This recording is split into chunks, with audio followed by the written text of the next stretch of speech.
हाँ भाई, क्या कह रहे हैं?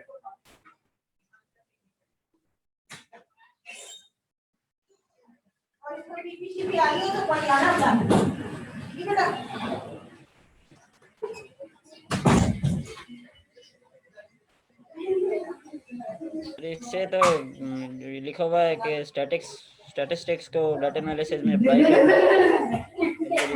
ये कहाँ लिखा हुआ है? यही sir, the application of the principles of statistics to data analysis, first line. सही है, बिल्कुल ठीक है। और पहले यही चीज वो कहते हैं कि मतलब इसके तौर पे यूज होती थी मशीन लर्निंग को, और आगे जाके फिर डीप लर्निंग और ये चीजें बनी है आगे जाके बाद में मतलब। अच्छा, तो ये बताएं कि जो लॉजिस्टिक रिग्रेशन है वो ये क्या नहीं करता? क्लासिफिकेशन नहीं करता या रिग्रेशन नहीं करता? ये रिग्रेशन नहीं करता, ये फ्यूचर वैल्यू प्रेडिक्ट नहीं कर सकता। फ्यूचर वैल्यू प्रेडिक्ट नहीं कर सकता, ठीक है। फिर क्या करेगा? ये बता सकता है कि आपकी जो फ्यूचर वैल्यू है वो बूलियन के अंदर ट्रू, फॉल्स, यस, नो किस में अप्लाई करेगी, क्लासिफाई कहाँ? ठीक है, अच्छा जनाब। कर्नल मेथड्स क्या होते हैं?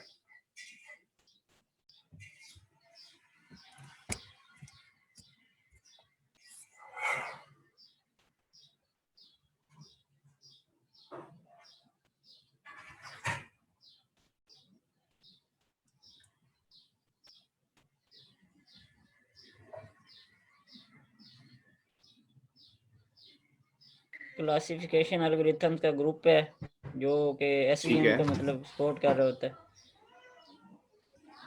एसवीएम को सपोर्ट कर रहा होता है क्या मतलब? सॉरी, अच्छा, एसवीएम कर्नल मेथड ही है खुद ना। इसी एग्जांपल है ना, ये तो एसवीएम एक एग्जांपल है। जी बिल्कुल। अच्छा, अब इसके अंदर मुझे बताएं कि फिगर पॉइंट 1.10 के अंदर गुड डिसीजन बाउंड्रीज क्या होती हैं?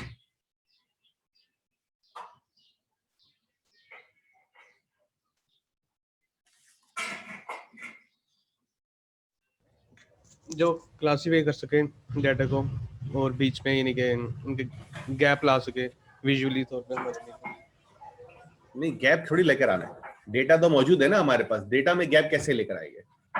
यानी कि सर क्लासिफाई हो रहे हो हमारे विजुअली भी हमारे लिए कि एक लेफ्ट पे चीज एक राइट पे और क्लासिफाई किया हुआ है प्रॉपर्ली डिसीजन बाउंड्री के। और कोई सवाल? असद, किसी का चैट के ऊपर तो सवाल नहीं है? ये फिगर के नीचे सर इसका है जवाब दिया हुआ कि किस तरह से आप यहाँ बाउंड्रीज क्रिएट कर सकते हैं और उसमें किस तरह गुड डिसीजन कर सकते हैं बाउंड्री का। हाँ भाई, कोई ये जो है वो चैट के ऊपर तो कोई हमसे बात नहीं कर रहा।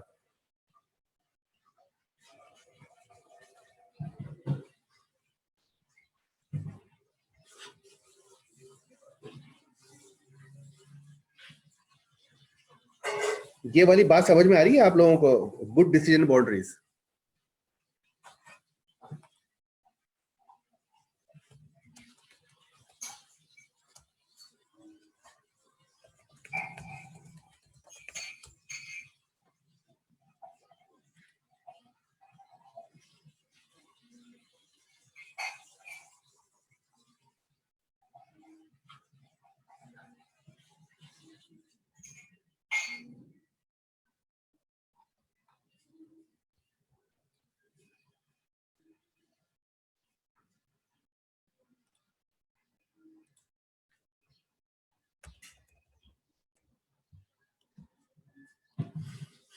बताइए, आपके पास दो तस्वीरें हैं, इसमें गुड डिसीजन बाउंड्रीज क्या होंगी?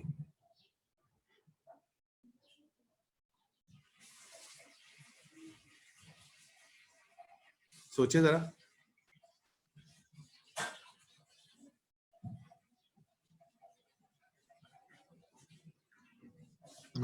विस्कर्स। विस्कर्स क्या मतलब? अगर मुझे एक बाउंड्री बनानी हो तो मैं ये कैसे, थोड़ा सा आसान करता हूं आपको। अगर मुझे ये चेक करना हो कि ये जो कान है ये बिल्ली के हैं या कुत्ते के हैं, तो और उसके बीच में मैं एक बाउंड्री खींचता हूं, तो आपके ख्याल में कौन से कान जो है वो मेरी बाउंड्री के लेफ्ट साइड पे होंगे और कौन से राइट साइड पे होंगे?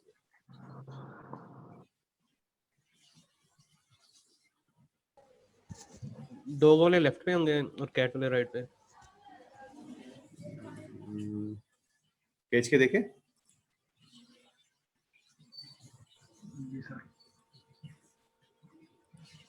अब जैसे कि मैं जो हूं इस को यहां से एक लकीर खींचता हूं, ये, और इसको भी यहां से एक लकीर खींचता हूं, सही है? तो आपके ख्याल में ये जो लकीर है इससे हमें क्या पता लग रहा है कि किसके कान जो है वो लेफ्ट पे होंगे और किसके कान राइट पर होंगे?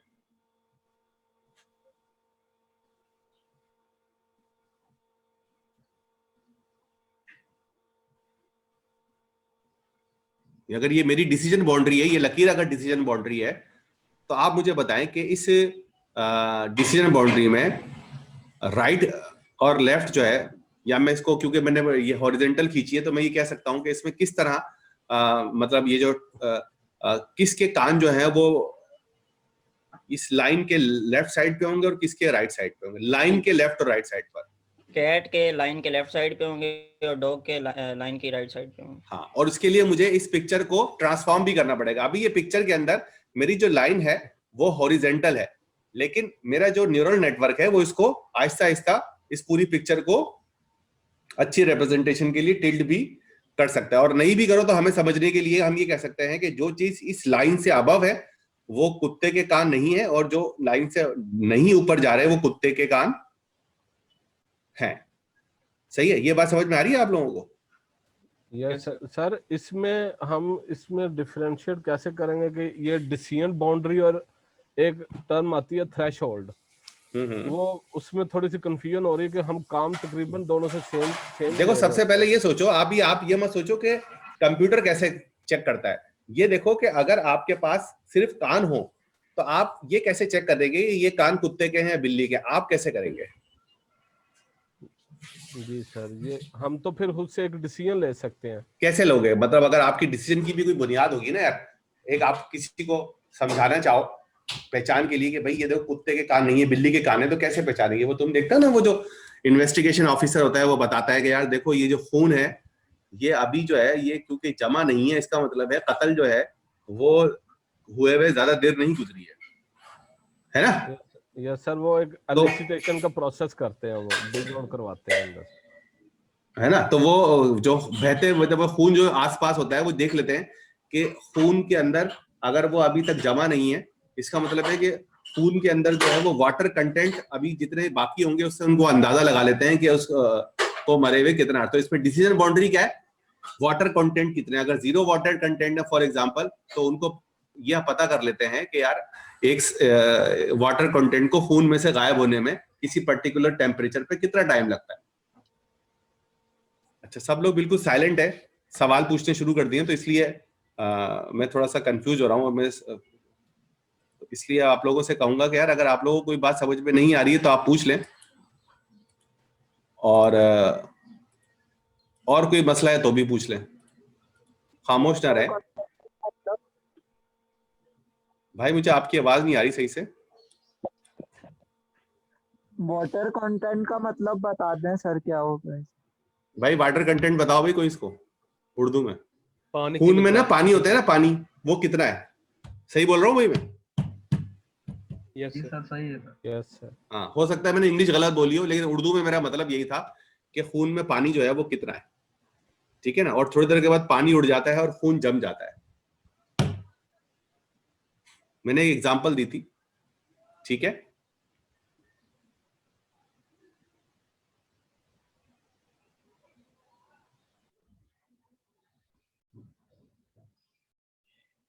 अच्छा, ये बताओ हाइपर प्लेन और हाई डायमेंशनल ये क्या चीज होती है?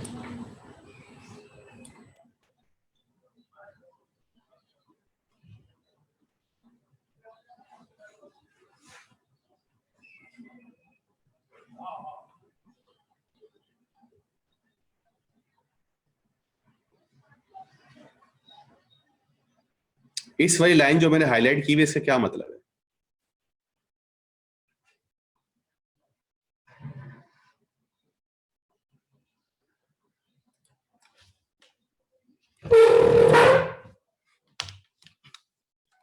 सर एक डायमेंशन लेस होता है ये, जिस हम डायमेंशन पे वर्क कर रहे हैं उससे।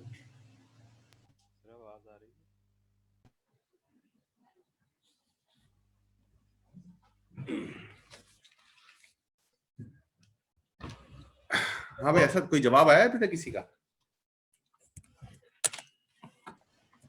सर एक डायमेंशन ही लेस होता है जिस डायमेंशन में हम काम कर रहे हैं उससे, हाइपरप्लेन। नो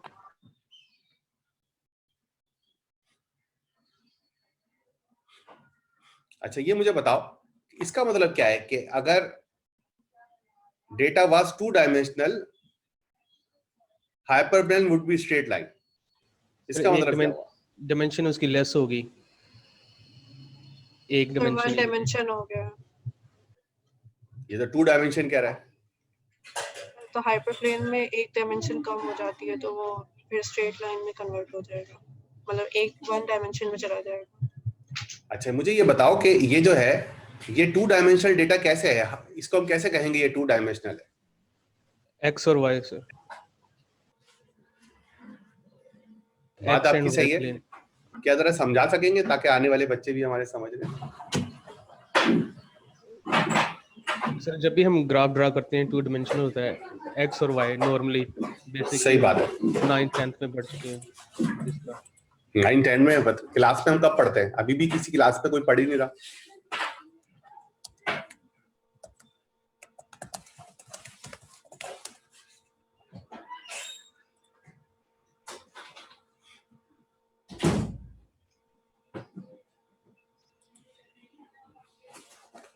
ये जो डेटा है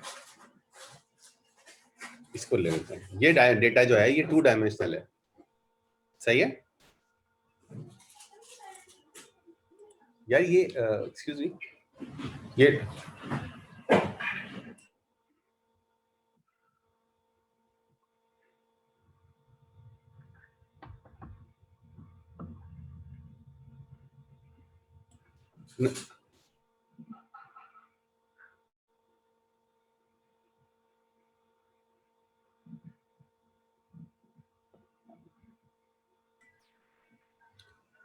अच्छा जी, ये बात समझ में आ रही है आपको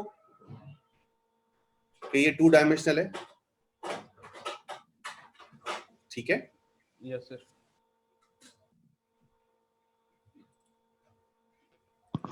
यस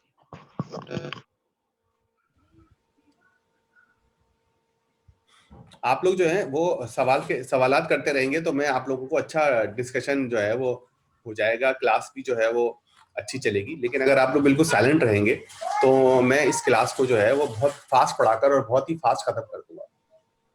ठीक है, तो आप लोग जरा पार्टिसिपेट करें क्लास के अंदर। सर एक्स एंड वाई के साथ जी डायमेंशन भी शो हो रही थी सर। हो रही होगी। सवाल है या कोई डिस्कशन है तो बताएं इसमें।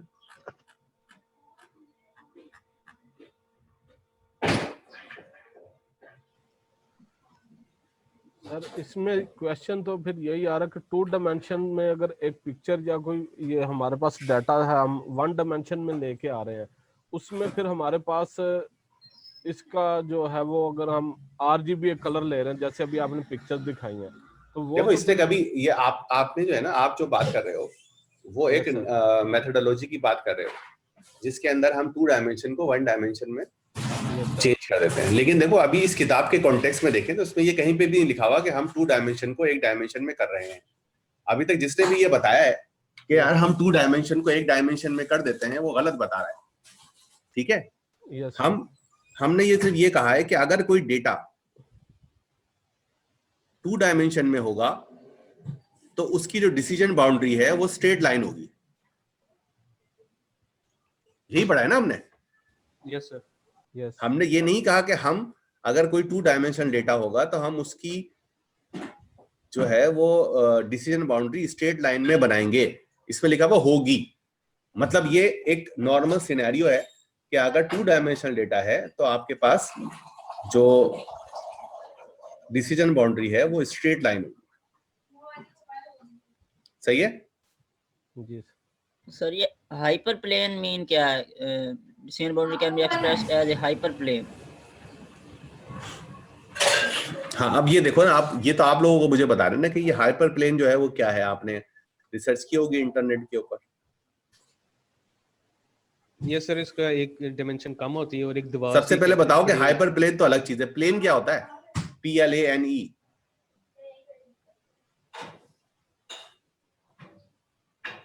प्लेन सरफेस ही एक डायमेंशनल सरफेस होती है। हाँ, सरफेस होता है ना प्लेन। बाकी सब लोगों का अग्री है? Yes sir. Yes sir, plain surface होती है सर। सब लोग इंटरनेट पे जाकर जो है वो सर्च करना शुरू कर दें कि प्लेन क्या होता है। मैं आप लोगों से फिर जो है वो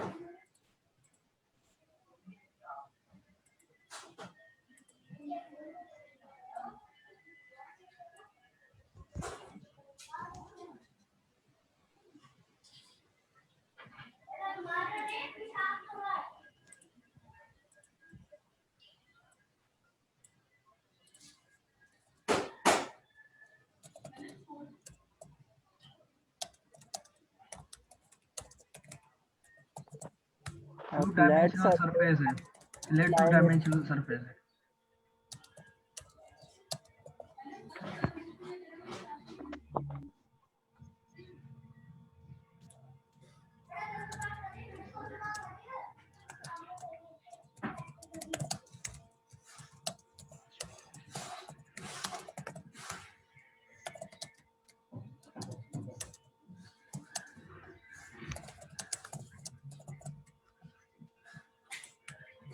सवाल में आप लोग पोल में डाल रहा हूं।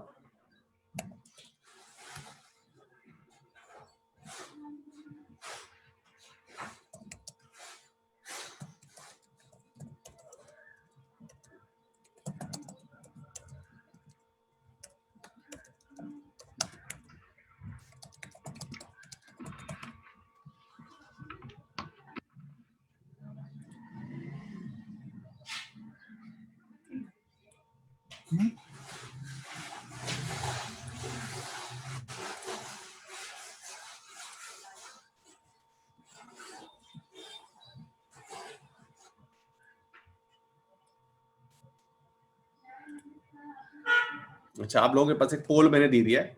अब आप देखें कि ये पोल आपके पास चल रहा होगा। अब आपको पोल करना है और बताना है कि प्लेन क्या होता है। इसमें मैंने ई भूल गया हूं लिखना, तो ये आप देख लीजिएगा।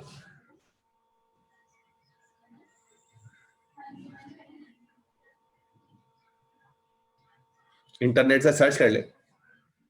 कुछ लोग कह रहे हैं कि भाई 2 डायमेंशनल जो चीज होती है वो प्लेन कहलाती है। तो ये एरोप्लेन जो है वो तो 2 डायमेंशनल नहीं होता, उसको क्यों एरोप्लेन कहते हैं?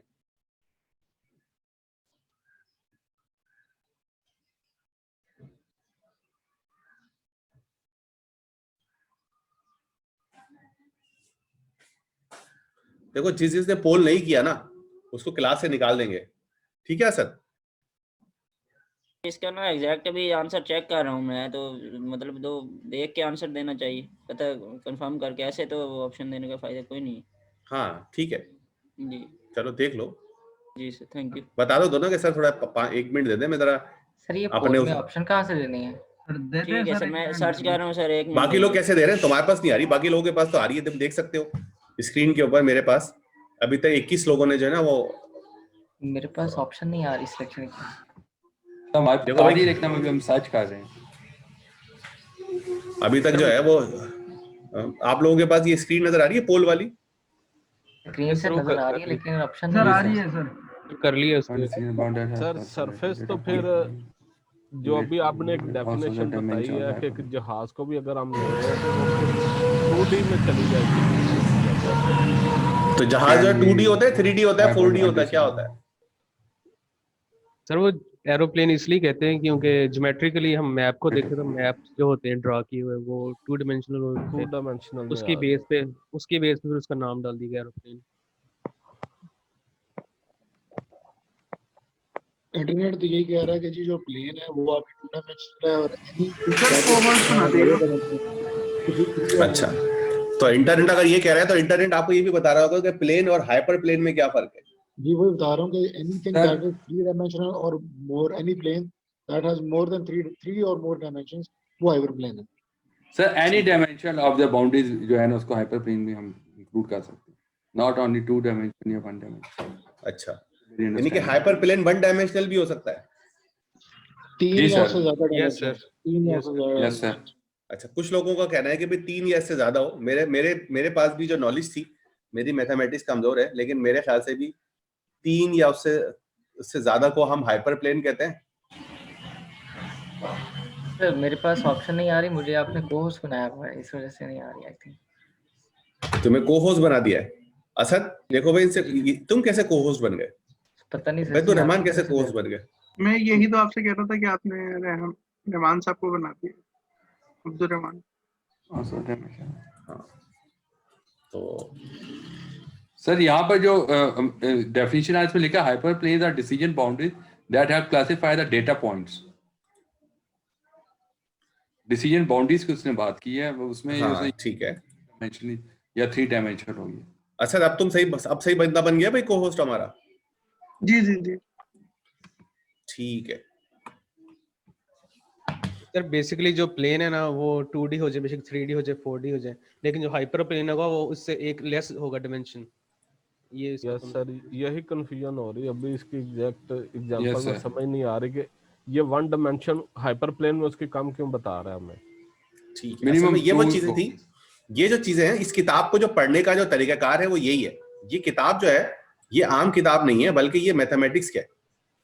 मतलब इसके अंदर हर चीज आपको समझ, जैसे मैथमेटिक्स की बुक के अंदर अगर कोई टर्म लिखी हुई होती है ना, या साइंस की फिजिक्स की बुक में, तो इस तरह उसके इसकी तरह जो है वो ये भी एक जो है ना टर्म है जो आपको समझनी है। तो आप जब तक इसके अंदर जो है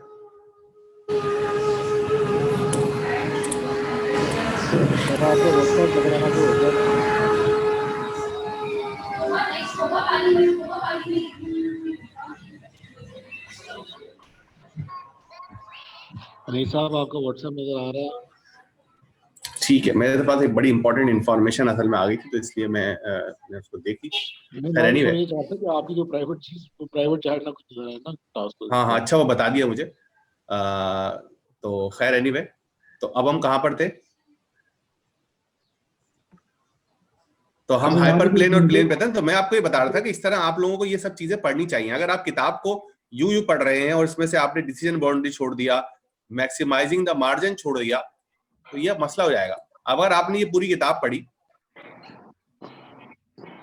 ठीक है, तो आपको पता होना चाहिए ये trying to maximise the distance between the hyper plane and the closest data point from the each class. A step is called maximising the margin. ये क्या चीज है? वो ये कहना चाह रहा है कि हाइपर प्लेन ऐसी जगह पे ड्रॉ होगी जहाँ पे अगर 2 सेट्स हैं, मतलब जिनको आप जिनके बीच में डिसीजन बाउंड्री बना रहे हैं उस प्लेन को या हाइपर प्लेन को, तो वो एज फार एज पॉसिबल हो उस डिसीजन बाउंड्री से, ताकि क्लियरली डिमार्केट हो सके कि ये ए का पार्ट है या बी का पार्ट है।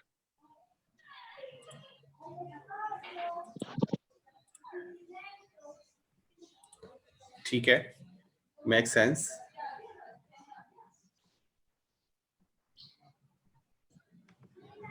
देखिए अगर एग्जांपल ले लेते हैं कि आपने वो ना दिखाया था एक कुत्ते की तस्वीर और एक बिल्ली की तस्वीर ना, तो उनके अपने बहुत सारे पैरामीटर्स हैं कुत्ते और बिल्ली के। ठीक है, उसके अंदर एक पैरामीटर है जी वेट। तो कुत्ते और बिल्ली का वेट सेम भी हो सकता है, करीब भी हो सकता है बहुत ज्यादा। तो मैं वहां पर डिसीजन बाउंड्री ड्रॉ नहीं करूंगा। उनके लेट्स सपोज उनके हाइट है वो भी एक जैसे होती है, छोटे कुत्ते भी होते हैं, बड़ी बिल्लियां भी होती हैं, तो मैं वहां पे भी ड्रॉ नहीं करूंगा। तो मुझे किसी और जगह पे ड्रॉ करना पड़ेगा जहां मैं क्लियरली डिमार्केट कर सकूं कि ये कुत्ता है और ये बिल्ली है। सर ये ऐसी ही जैसे बर्लिन वॉल थी। नहीं, लेकिन इसमें देखें ये वाली चीज आप मिस कर रहे हैं अभी। मैक्सिमाइजिंग द मार्जिन जो है वो अब तक मिस कर रहे हैं। सर जी डिस्टेंस ज़्यादा होना चाहिए हाइपर प्लेन और जो डाटा पॉइंट है।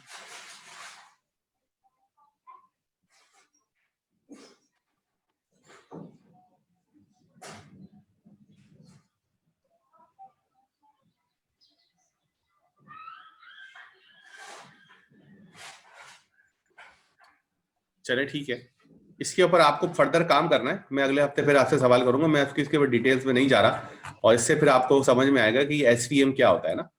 आपको या तो सवाल करने हैं या फिर आपको जवाब देना है, ठीक है। तो ये मैं पहला चैप्टर जो है,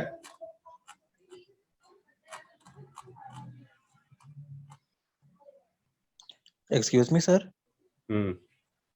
सर ये जो डिसीजन बाउंड्री होती है ये हमेशा स्ट्रेट लाइन या प्लेन ही होती है या कोई कर्व भी हो सकता है?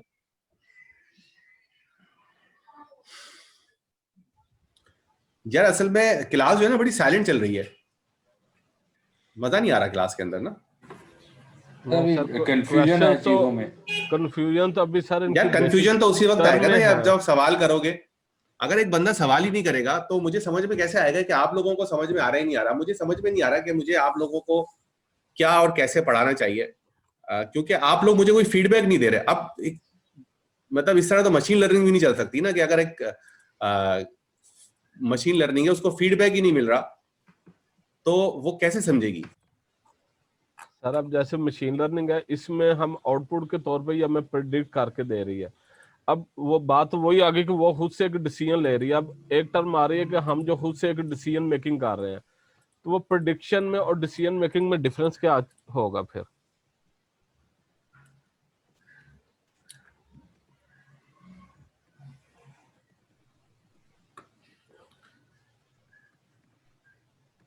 सवाल पूछ रहे हो या कुछ बताना चाह रहे हो? तो क्वेश्चन यही है कि डिसीजन मेकिंग और प्रेडिक्शन में डिफरेंस क्या है? अच्छा, अभी हम असल में प्रिडिक्शन की बात नहीं कर रहे, अभी तो हम ये कर रहे हैं कि हम दो चीजों में डिफरेंशिएट कैसे करें, फैसला साजी कैसे होगी, ठीक है। और अगर तुमने ये किताब पढ़ी है, मतलब ये जो चैप्टर पढ़ा है, तो इसके अंदर जब हम डिसीजन मेकिंग की बात कर रहे थे तो इसमें ये चीज लिखी हुई है, अगर आपने जब वो पढ़ी हो। मैं उसके ऊपर जा रहा हूं।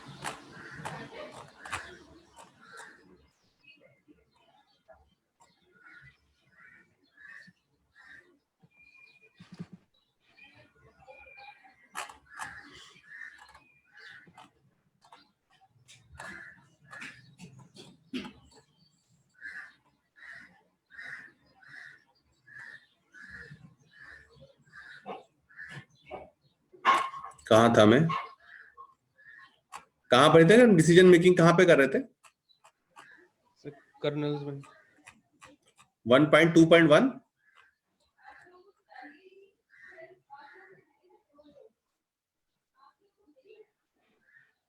हाँ, finding the decision boundary can be thought of the line or a surface separating your training data into two space corresponding to two categories. To classify new data points, you just need to check which side of decision boundary they fall in. ये वाली चीज देखी आपने? ये आपके सवाल का जवाब है। ये जो काम करने जा रहे हैं, जो मैंने हाईलाइट किया हुआ है, ये कहलाता है प्रेडिक्शन, जिसको हम क्लासीफाई भी कह सकते हैं। नहीं समझ में आई बात? नहीं सर। नहीं, देखो बात यह है कि आपने सबसे पहले डिसीजन बाउंड्री बनाई। डिसीजन बाउंड्री जो है एग्जिस्टिंग डेटा के ऊपर बना रहे हो। इस तस्वीर के ऊपर हो ना, ये तस्वीर सबको नजर आ रही है? जी सर, नजर आ रही है। इस तस्वीर के अंदर आपने एक लकीर खींच ली, ठीक है। इस लकीर को खींचने से आपको पता किया कि भाई जो चीज इसके लेफ्ट पे होगी वो व्हाइट है और जो चीज इसके राइट पे होगी वो ब्लैक है। यहां तक सबने समझ लिया बात? Yes sir. Yes sir. ठीक है। अब इससे ये जो हमने क्या किया कि हमने सारे कोऑर्डिनेट चेक किए, और कोऑर्डिनेट चेक करने के बाद हमें पता लगा, मैं इसको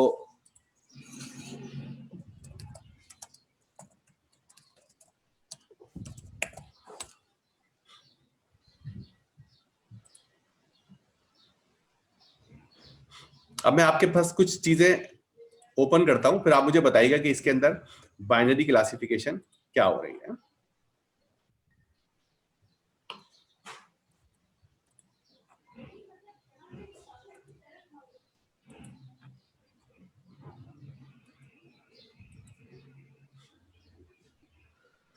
अच्छा, ये तस्वीर नजर आ रही है आप लोगों को? Yes sir. सही है। अब इसके अंदर एक काफी कॉम्प्लेक्स किस्म की अगर आपको लाइन ड्रॉ करनी है तो कैसे ड्रॉ करेंगे आप? तो कर्व्स ही बनाएंगे इसमें हम, स्ट्रेट लाइन तो बन नहीं सकती सर, उल्टा एस सा जो हो। मतलब इसके अंदर एक अच्छा आसान तरीका ये है कि अगर मैं इसमें एक स्ट्रेट लाइन बना दूं यूं करके, तो मेरे पास एस्टिमेट कर सकता हूं सबसे आसान तरीके से कि यार जो इसके लेफ्ट पर है, क्योंकि ज्यादातर इसके लेफ्ट पे ब्लू है और ज्यादातर इसके राइट पर रेड है, तो मैं ये मेरी स्ट्रेट लाइन जो है ये काफी बेहतर है। सही है? जी सर। अच्छा,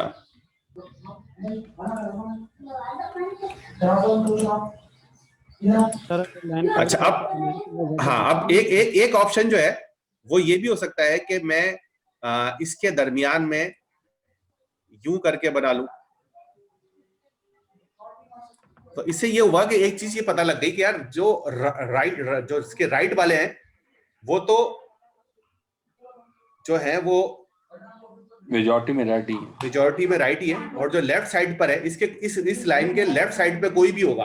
अब देखो इसमें पहचानने की बात जो है वो ये है कि ये लाइन में मसला क्या आ रहा है मुझे बताओ। अब क्या ये वाली लाइन जो है वो ज्यादा, बल्कि इसको मैं और ये थोड़ा सा बेहतर करता हूं।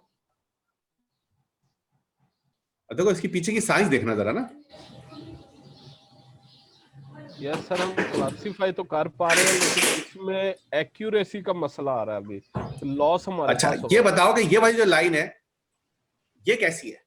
क्या इससे मैं अच्छी एक्यूरेसी लेकर आ सकता हूं? रेड की तो एक्यूरेसी आ जाएगी। No sir. अच्छा, मेरे ख्याल है कि इसमें जिन लोगों का ख्याल है कि इस लाइन से मैं अच्छी एक्यूरेसी लेकर आ सकता हूं वो हाथ उठाएं, हैंड रेस करें। बल्कि हैंड रेस नहीं करें, चैट के ऊपर मुझे बताएं, मैं देखूं कौन कौन काम कर रहा है ना। हैंड रेस के ऊपर तो चैट के ऊपर मुझे बताएं कि मुझे ये इस लाइन को खींचने से एक्यूरेसी अच्छी आएगी या नहीं आएगी।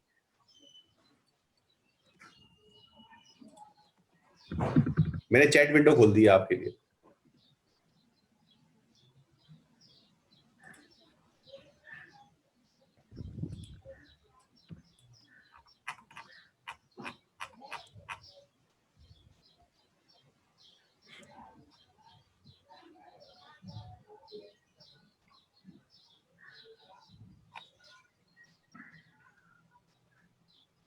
एक सामने लिखा है डिपेंड कितनी करो, हमें जो है वो 90% से ज्यादा एक्यूरेसी रिक्वायर्ड है। आ जाएगी भाई? No sir. No sir. अच्छा, अब मुझे सिनेरियो बताओ। मुझे ये पता करना है कि ये मेरे पास एक नया डॉट है ना, एक नया डॉट आता है, वो इस लाइन के लेफ्ट पर है। ये बड़ा गौर से सुनना, ये साइंस है। ये इस लाइन के लेफ्ट पर है, तो उसके कितने % चांस है कि वो रेड होगा?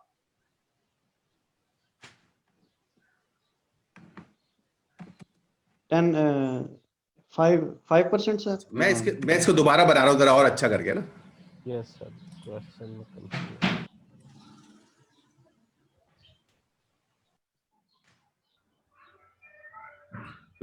अब बताओ कितने % चांसेस है इसके लेफ्ट वाला जो है वो रेड होगा? 0%। तो फिर क्या होगा? वो ब्लू सर। ब्लू होगा सर। ब्लू होगा ना? जी सर। तो कितने % एक्यूरेसी आएगी अगर इस लाइन को मैं यूज करूं तो? Sir 100%।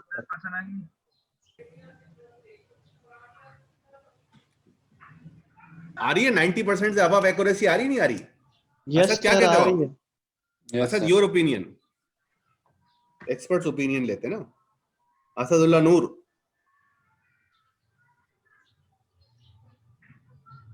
Asad can you hear अस?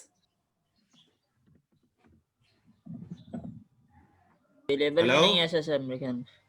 हाँ, डिस्कनेक्ट हो गया। चलो कोई बात नहीं। अच्छा, तो आप देखें इसके अंदर हमने काम तो गलत किया है, देखा जाए तो सेपरेशन नहीं की।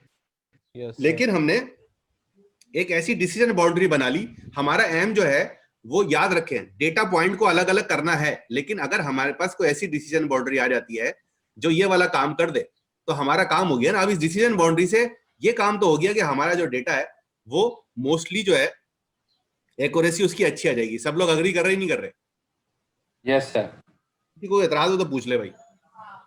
मैं मानता हूं कि ये टेक्निकली तौर पे गलत है, लेकिन मैं अगर ये वाली डिसीजन बाउंड्री इस्तेमाल करूं तो इस बात के चांसेस हैं कि मैं बड़े आराम से ये आइडेंटिफाई कर सकता हूं कि कौन सा डॉट गलत है और कौन सा सही है।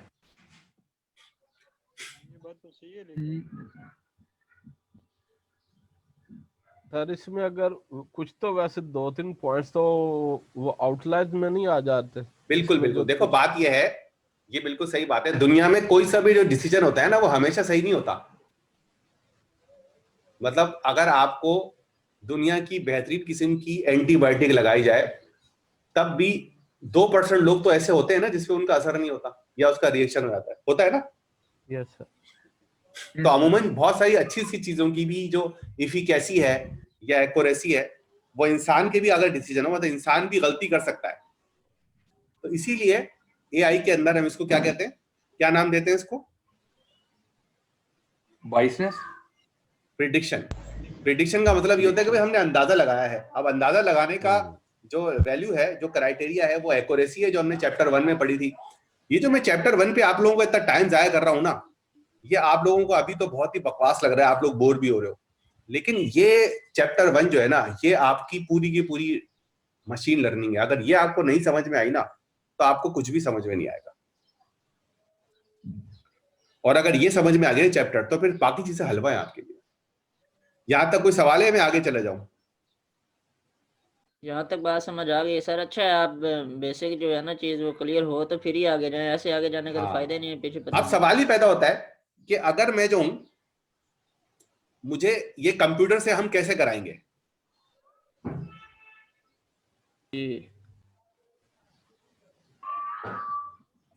ठीक है, कंप्यूटर से हम ये कैसे कराएंगे, ये सवाल है। किसी को आइडिया है?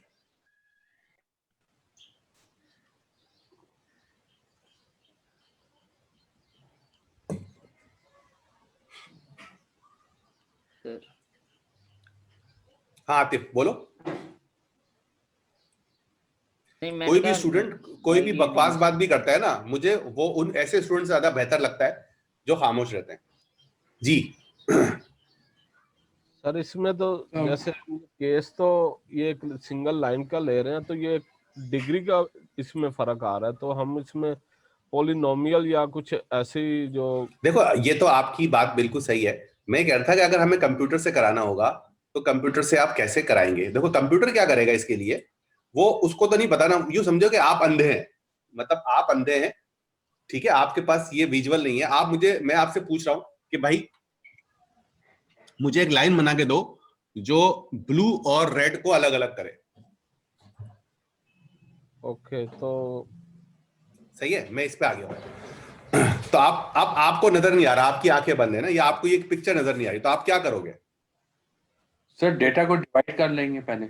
नहीं, आप सबसे पहले क्या करोगे अगर आपको अंदाजा लगाना हो? तो ये आपको डेटा नहीं पता। हम इसमें क्लासिफिकेशन करेंगे कि जो हमें जो है 2 कलर में आ रही क्लासेस हम देख रहे हैं कि 2 क्लासेस। अच्छा मैं आपको बताता हूं कि आपको एक लाइन खींचनी है। क्या खींचनी है? लाइन। आपको मुझे ये बताना है कि इस लाइन का, ये लाइन जो है ना, इसके अंदर ये तस्वीर नजर आ रही है आप लोगों को? Yes sir. सही है। अच्छा, और इस लाइन के अंदर ये आपके पास देखो, ये माइनस पे चल रहा है और ये माइनस पे चल रहा है। सही है। ये चाहो तो इस तस्वीर को अपने पास, मैं तुम्हारे साथ शेयर कर देता हूं, ये अपने पास कॉपी कर लो ताकि परेशानी ना हो आप लोगों को ना। ठीक है। सब लोगों ने तस्वीर खोल ली है? खोल ली हो तो मुझे बता देना। Yes sir. भाई आ गई सबके पास? जिसके पास नहीं आई है, जिस के पास आ गई है वो हैंड रेस करे।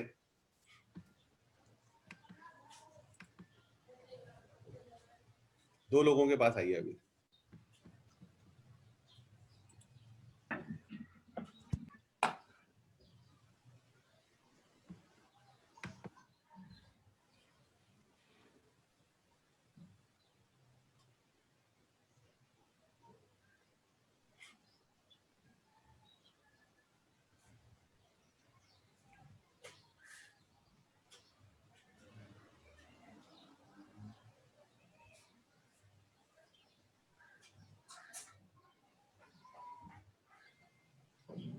हाँ भाई बाकी पार्टी से अभी तक मेरे पास 15 पार्टिसिपेंट्स की हैंड रेज आए हैं, ये लोगों के बाकी लोगों के हैंड रेज क्यों नहीं आ रहे यार?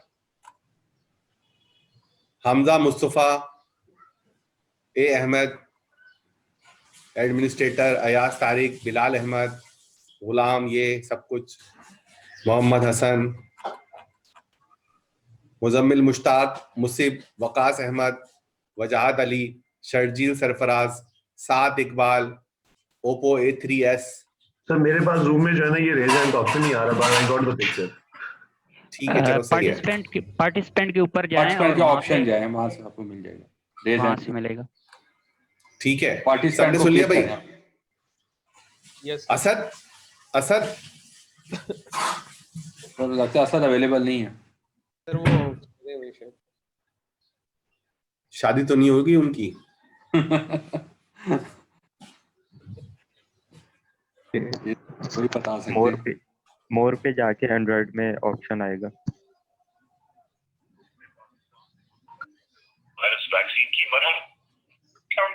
क्या हो गया असद, तुम्हें आवाज नहीं आ रही हमारी?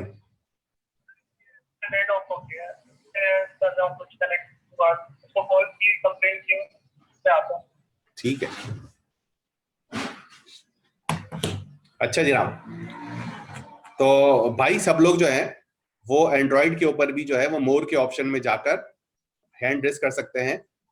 मुसीब, मुझे चैट के ऊपर या हैंड रेस करके, अगर हैंड रेस नहीं कर पाए तो चैट के ऊपर बताओ भाई। कोई लोग चैट देखते रहे कि मुसीब की कॉल जो है वो आ गई है, कि उनके पास आ गई है, पिक्चर खुल गई है। Waqas Ahmed, Wajahat Ali, Saad Iqbal, Oppo A3s, Mohammad Tayyab again, और Mohammad Amir Saeed, Haris Hasan, Gulzaman, roll number, Fahad PIIC, Bilal Ahmed, Ayaz Tariq, Ehtesham Khwaja, इन सबके जो है ना वो हैंड रेज नहीं हुए अभी तक। सर मेरा हैंड रेज हुआ था। ठीक है, अच्छा अब मैं क्या कर रहा हूं, थोड़ी देर के लिए मैंने स्क्रीन ऑफ कर दी है, सही है, और मैंने इसके ऊपर, जो मैं बाद में आपको दिखाऊंगा,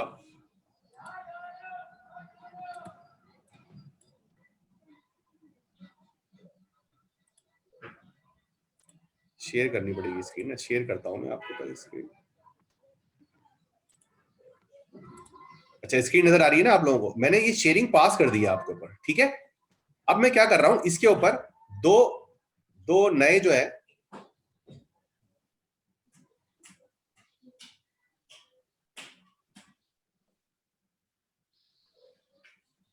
अंडे बना रहा हूं,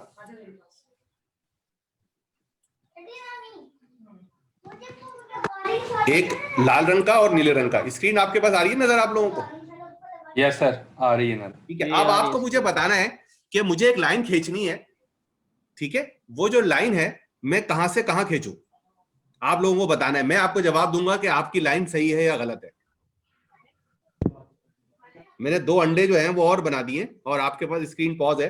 अब आपको बताना है, मिसाल के तौर पर आप मुझे ये बता सकते हो कि सर आप लाइन ड्रा करें जिसका जो स्टार्ट होगा, सुन रहे हैं ना आप लोग सब, जिसका जो स्टार्ट होगा वो -12 और -10 पे होगा और एंड जो है वो -2 और -7.5 पे होगा।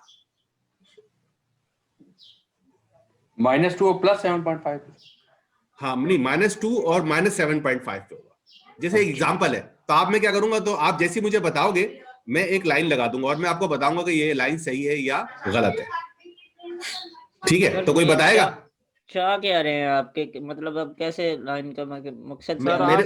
मैंने 2 यहाँ पे सर्किल बनाए हैं, एक लाल रंग का सर्किल है और नीले रंग का सर्किल है। आपको उन सर्किल को, आपको वो सर्किल नजर नहीं आ रहे, सर्कल तो नजर नहीं आ रहा, वही इमेज नजर आ रहा है जो अभी आपने है ना। हाँ, अब आपको सर्किल नजर नहीं आ रहा। अब आप मुझे बताओ, आप मुझे बताओगे कि सर एक लाइन जो है ड्रॉ कर दें आप, मैं आपको ये बताऊंगा कि वो लाइन वाकई सर्कल को सेपरेट कर रही है या नहीं कर रही। आप अपने अंदाजे से गैस से लाइन बताओ। सर -7.5 और -10 पे लगाएंगे, -11 पे एक यहाँ से शुरू करेंगे और अच्छा, 0। पहले बताओ, पहला वाला पॉइंट बताओ। -7.5 और -11 पे स्टार्ट करें सर? -11 है नहीं मेरे इसके ऊपर ना सर। -10, -11, -12 का जो है -12 ले लें सर। चलो -12 और -7.5। -7.5 पे लिया। अब दूसरा बताओ। यहाँ से शुरू करें और 0 और -4 तक। 0 और -4 पे जाना है, -5 के पास यानी कि ना 0 और -5 ये पॉइंट यहाँ आ गया। 0.4 कर दूं ना, ठीक है ये कर दिया मैंने सर। 0 और -4 हाँ x एक्सिस वाला। एक मिनट हाँ एक मिनट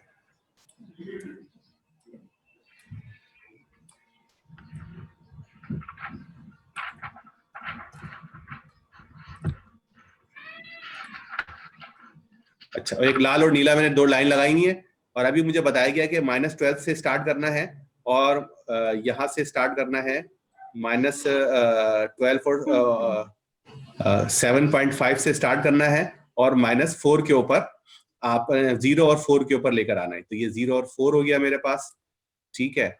और मैंने जो है वो इसके ऊपर लाइन लगानी है, इसको मैं येलो कर देता हूँ ताकि स्क्रीन सबके पास क्लियर आ रही, मेरे पास तो ये इमेज आ रहा अभी। हाँ सबके पास स्क्रीन पॉज आ रही है।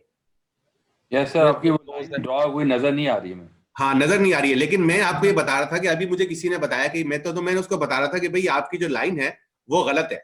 अब आप इस लाइन में क्या चेंज लेकर आएंगे? इन्होंने मुझे बताया, एक साहब ने मुझे बताया कि सर -12 और -75 से स्टार्ट करें और 0 और 4 के ऊपर लाकर खत्म कर दें। तो मैंने वो लकीर खींच ली, मैंने वो लकीर खींची है और मैंने वो लकीर जो है वो आपको बता रहा हूं कि भाई आपकी जो लकीर है गलत है। अब आप इस लकीर को चेंज कर सकते हैं, मतलब इसकी डायरेक्शन या इसकी स्केलिंग जो है वो चेंज तो कर सकते हैं, लेकिन आप नई नहीं लगा सकते। तो आप बताएं इसमें क्या चेंज करूं मैं? सर डाउनवर्ड लेके उसका बॉटम पॉइंट है ना सर, उसको वो नीचे सबसे नीचे ले जाएं। ओके क्या कह रहे हैं? बॉटम है उसको सबसे नीचे ले जाएं। जो बॉटम भाई ने लाइन लगवाई है ना अभी, उसका जो बॉटम है ना उसको आखिर तक खींच दें और जो उसका टॉप है आखिर नहीं, नंबर बताओ आप। इस आपके पास 2 चॉइस है सर, उसको आप खींच दें। 0 सुन लो आपके पास 2 चॉइस है। आप मुझे बताएंगे कि इसके अंदर मैं बी यानी 22 जो है वो कितना चेंज करूं? 22 जो है वो कितना चेंज करूं? 22 का मतलब है कि मैं इसको जो है वो एक्स एक्सिस के ऊपर कितना नीचे लेके जाऊं और कितना ऊपर, सॉरी वाई एक्सिस के ऊपर कितना नीचे लेके जाऊं और कितना ऊपर लेके जाऊं। एक तो ये है। दूसरी बात ये कि मैं इसको टिल्ट कितना करूं, यानी इसको अपवर्ड और डाउनवर्ड कितना करूं। अब बगैर देखे समझ नहीं इस तरह आ रही, बगैर देखे। सोचो जरा, सोचो 1-2 और आइडिया मारो, फिर मैं तुम्हें दिखा दूंगा ना। मिसाल के तौर पर आप मुझे कोई आइडिया दोगे, भाई ऐसा करें, इसको जो है वो 0.2 कम कर दें। सर 7.5 से स्टार्ट करें और 2 पे जो है नहीं ये लकीर लग चुकी है, इसके अंदर चेंज करो, इसको चेंज करो बस। सर उसको राइट हैंड साइड पे टिल्ट करना। राइट कितना टिल्ट करो? राइट हैंड साइड के ऊपर मैं इसको टिल्ट करूं, यानी कि इसकी जो आखिरी वाला एंड है ना, शुरू तो ये 0.7.5 से हुआ है, ये जो इसका आखिरी वाला एंड है इसको मैं थोड़ा सा ऊपर कर देता हूं। तो कितना ऊपर कर दूं आपके ख्याल में? -2.5 तक ले जाए। नहीं 5 तक ले जाए। 5 तक ले जाए, नहीं 5 तक ले। इसी लाइन को मैंने क्या किया कि मैं ये 5 पे लेकर आ गया हूं। सही है? यस -5.0 तक। सर तो उसका दूसरा एंड 0 और -10 तक वो उसी कोऑर्डिनेट्स के साथ आ जाएगा ना, मतलब जो एक तरफ से ऊपर करेंगे दूसरी तरफ नीचे हो जाएगा। लकीर तो सीधी है ना। तो मैं आपको ये कहना चाह रहा था कि अब आपका जो डायरेक्शन है वो पॉजिटिव है, यानी आपकी अब जो डिस्टेंस है वो कम हुआ है आपका, यानी क्लास कहानी बेहतर हुई है। ठीक है, यानी कि आपका लॉस है वो अब कम हो गया, पहले ज्यादा था अब कम हो गया। अब आप मुझे नई डायरेक्शन दें। आपके पास 2 चॉइस है, इस लकीर को ऊपर नीचे कर सकती हैं और टिल्ट कर सकती हैं। जैसे अभी जो आपने मुझे बताया, इसके अंदर लकीर का जो ओरिजिन था, यानी लकीर का जो मरकज था, जो सेंटर था, वो चेंज नहीं हुआ। सिर्फ आपने क्या किया, टिल्ट कर दिया। टिल्ट का मतलब ये हुआ कि एक तरफ से ऊपर कर दिया और दूसरी तरफ से नीचे कर दिया। यानी एक तरफ से आपने पॉइंट 2 ऊपर किया तो दूसरी तरफ से नीचे हो गया। यही होता है ना, मतलब आपके पास एक स्केल है, स्केल का बीच वाला हिस्सा है, आप अगर आप एक तरफ से ऊपर करेंगे दूसरी तरफ से नीचे हो जाएगा। यही होता है ना। तो यही आपने कहा और मैंने आपसे कहा कि आपका जो टिल्ट वाला ऑपरेशन है वो अच्छा है, मतलब इसके अंदर अब जो है वो लॉस कब हो गया है। प्लस मैंने आपने इसमें इसको ऊपर नीचे नहीं किया है, ये उसी जगह पर है, उसका जो बेस है मतलब मरकज जो है, सेंटर जो है इस लकीर का वो उसी जगह पर। अच्छा, और कोई आइडिया देना चाहता है कोई? -10 और -12 है, उस वहां पे हम ऐसे खींचेंगे ये ऑरेंज और ग्रीन के दरमियान। नहीं, आपको पुरानी लकीर से बताना है कि पुरानी लकीर के अंदर मुझे आप टिल्ट करना है या ऊपर नीचे करना है, और ऊपर नीचे करना है तो कितना करना है। जैसे आप बोलोगे यार +2 कर दें, -2 कर दें, या आप मुझसे बोलो कि इसको टिल्ट कर दें 2 पॉइंट या 1 पॉइंट, ये बताओ। तो -12 जो है वो -2 तक ले जाए। नहीं, आप मुझे ये बताओ कि लकीर तो पुरानी वाली ही है, अब उस पुरानी लकीर में मुझे बताओ। अभी मैंने बताया था कि पुरानी वाली लकीर में मुझे किसी ने कहा कि इसको 0.4 से 0.5 पे ले जाए, इसी लकीर को आपने टिल्ट करना है। तो इसके अंदर उसने कहा ये पहले 0.4 पे थी, अब 0.5 पर है, यानी कि उसने मुझसे कहा कि 1 पॉइंट ऊपर कर दे। तो 1 पॉइंट मैंने ऊपर किया और मैंने आपको फीडबैक दिया कि लॉस कम हो गया है। अब आप बताएं क्या करेंगे? सर इसका सेंटर थोड़ा और मूव कर लें ऊपर।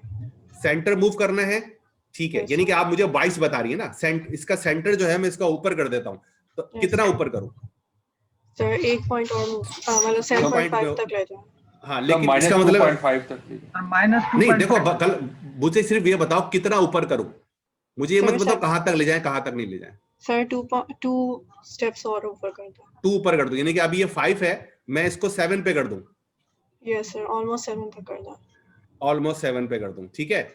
और इसमें आप कोई टिल्ट तो नहीं बता रही ना मुझे, यानी कि जो उसके टिल्ट करना है, थोड़ा सा टिल्ट भी करना है राइट हैंड साइड पर। कितना? सर 1 कर लें या 2, मतलब इतना ज्यादा नहीं टिल्ट। 1 और 1 कर लूं, 1 2 कर लिया, चलो मैंने, ठीक है जी सर। अब मैंने इस लकीर को खींचा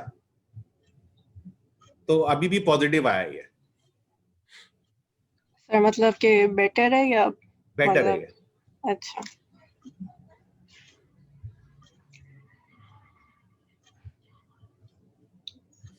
सर मेरे ख्याल में बस इतना ही होना चाहिए। और अभी से हार गए और आगे चलते हैं। अच्छा, तो आप लोगों के पास स्क्रीन आ रही है? Yes sir. अच्छा, तो आप देख रहे थे कि आहिस्ता आहिस्ता आप लोग, जब मैं आपको फीडबैक दे रहा था तो आहिस्ता आहिस्ता आप आगे की तरफ जा रहे थे। अब इसके अंदर आपका जो बेस और टिल्ट काफी बेहतर हो गया था, मतलब जो टिल्ट है जिसको हम कहते हैं एम या स्लोप जिसको कहते हैं, आप 9th 10th के अंदर स्लोप आप काफी अच्छा ले आए थे। अगर थोड़ा सा आप इसको अब यहाँ पे स्लोप की जगह अगर आप 22 बढ़ाते रहते, अगर आप मुझे बी वाला करते रहते, तो मैं आहिस्ता आहिस्ता ये एक लेवल के ऊपर आकर यहाँ पर आ जाता। अगर ये लकीर यहाँ पर आ जाती तो आपको आपकी जो डिसीजन बाउंड्री है वो बिल्कुल सही हो जाती। सही है? तो मसला ये है क्योंकि हम ह्यूमन है तो हमें ये वाली चीज समझ में नहीं आती, लेकिन कंप्यूटर के लिए जो है ये बहुत ही आसान है। कंप्यूटर क्या करता है, कोई भी एक रैंडम लाइन लेता है, मिसाल के तौर पर उसको 2 चीजें जो है वो 2 के दरमियान जो है वो क्लासिफिकेशन करनी है और उसको नहीं पता, वो अंधा है। सही है? वो क्या करेगा, एक डायरेक्ट लाइन खींचेगा रैंडम, अब ये लाइन ऐसी है, फिर उसके बाद जो है वो चेक करेगा कि क्या इससे कोई फायदा हो रहा है। अगर उसको फायदा नहीं है तो बेस लाइन है ना, उसके बाद क्या करेगा, इसके अंदर वो चेंज लेकर आएगा। मिसाल के तौर पर अगला चेंज वो यहां लेकर आया, इससे पता लगा कंप्यूटर को कि यार अब जो है वो जो डिसीजन है वो ज्यादा बेहतर हो रहा है, तो वो इसको और कंटिन्यू करेगा और इसको वो स्लोप बढ़ाता रहेगा और आखिरकार उसको एक जगह पर, ये तो मैंने बहुत बड़े बड़े स्टेप लिए, आखिरकार जो है वो एक ऐसी जगह पे चला जाएगा जहां से वो दोनों डेटा को सेपरेट कर सकेगा। सही है? इसी को मैं इस तरह भी कह सकता हूं कि जैसे ये 2 डिसीजन है, अब इसने क्या किया, उसने एक लाइन जो है वो बिल्कुल ऐसे खींची, ठीक है, उसको पता लगा कि यार कोई फायदा नहीं हो रहा, उसने फिर ये इसका बेस चेंज किया, जिसको हम बी कहते हैं, ठीक है, इंटरसेप्ट कहते हैं इसको, वाई इंटरसेप्ट भी कहते हैं, वाई इंटरसेप्ट चेंज किया, कोई तरह सा फायदा हुआ है तो इसको वो और चेंज करेगा वाई इंटरसेप्ट। तो पता लगा और फायदा हो रहा है, ठीक है। फिर उसने साथ साथ वाई इंटरसेप्ट के साथ साथ स्लोप भी चेंज किया, तो पता लगा कि कोई फायदा हो रहा है। फिर वो इसके अंदर डिफरेंट चीजें ट्राई कर रहा है आहिस्ता आहिस्ता, उसको नहीं पता, वो तो तस्वीर उसके सामने नहीं है, उसके पास तो नंबर चल रहे हैं ना, वो इस तरह करता करता आ रहा है। और इसके बाद वो आगे गया, और आगे गया तो उसको पता लगा कि अब जो फायदा था वो कम हो गया, पहले ज्यादा लॉस कम होता जा रहा था, अब लॉस जो है वो उल्टा ज्यादा हो गया। तो वो क्या करेगा कि आखिरी वाली पर जाकर पीछे वाली पर रुक जाएगा। इसका मतलब जो आखिरी लाइन है वो इसके लिए ज्यादा है। अब इसमें देखें जो डिस्टेंस है एक लाइन से दूसरी लाइन का, ये स्टेप है। अगर मैं इसको फास्ट फास्ट करने की कोशिश करूं, मतलब मिसाल से एक लकीर मैंने खींची, फिर दो खींची, एक मिनट, अब मैंने जो है वो एक लकीर खींची, फिर दो खींची, फिर तीसरी खींची, तो इसका मतलब है मैंने स्टेप इतने बड़े बड़े लिए कि मेरे पास एक्यूरेसी के आने के चांसेस खत्म हो गए। तो जितने छोटे स्टेप लेंगे उसमें टाइम उतना ज्यादा लगेगा, लेकिन एक्यूरेसी उतनी ही ज्यादा माइन्यूट आएगी। यहां तक कोई सवाल पूछने जाए तो पूछ ले, वरना मैं आपसे सवाल करो। ये समझ में आ रही है? आपको समझ में आ रही है क्या कह रहे हैं? आगे समझ आ गई सर। अच्छा, रिपीट कर दे काइंडली। रिपीट ये है कि भाई जब कंप्यूटर काम करेगा तो कंप्यूटर एक रैंडम डिसीजन बाउंड्री लेगा। सर ये डिसीजन बाउंडिंग स्लाइसिंग की शक्ल में होगी? स्लाइसिंग नहीं होगी, ये एक लाइन की शक्ल में होगी। इसीलिए मैंने इसके अंदर आपको स्लोप बताया है और आपको जो है वो वाई इंटरसेप्ट बताया। इस वाली लकीर के ऊपर वाई इंटरसेप्ट कितना है? सर ये 0.2 कर रही है कि क्या ये एक रैंडम मशीन खुद से एक रैंडम स्टेट डिफाइन करती है या थ्रेशोल्ड लगाती है? हाँ, जैसे मैंने आपको लास्ट टाइम बताया था, मैं आपसे दोबारा पूछता हूँ एक और चीज। मैंने यहाँ पर आपसे पूछता हूँ कि यार मैंने यहाँ पे दोबारा पॉज किया है, मैंने यहाँ पर एक नंबर लिखा है जो 0 से लेकर 50 के दरमियान में है। Yes sir. आप मुझे बताओ कि वो नंबर क्या है?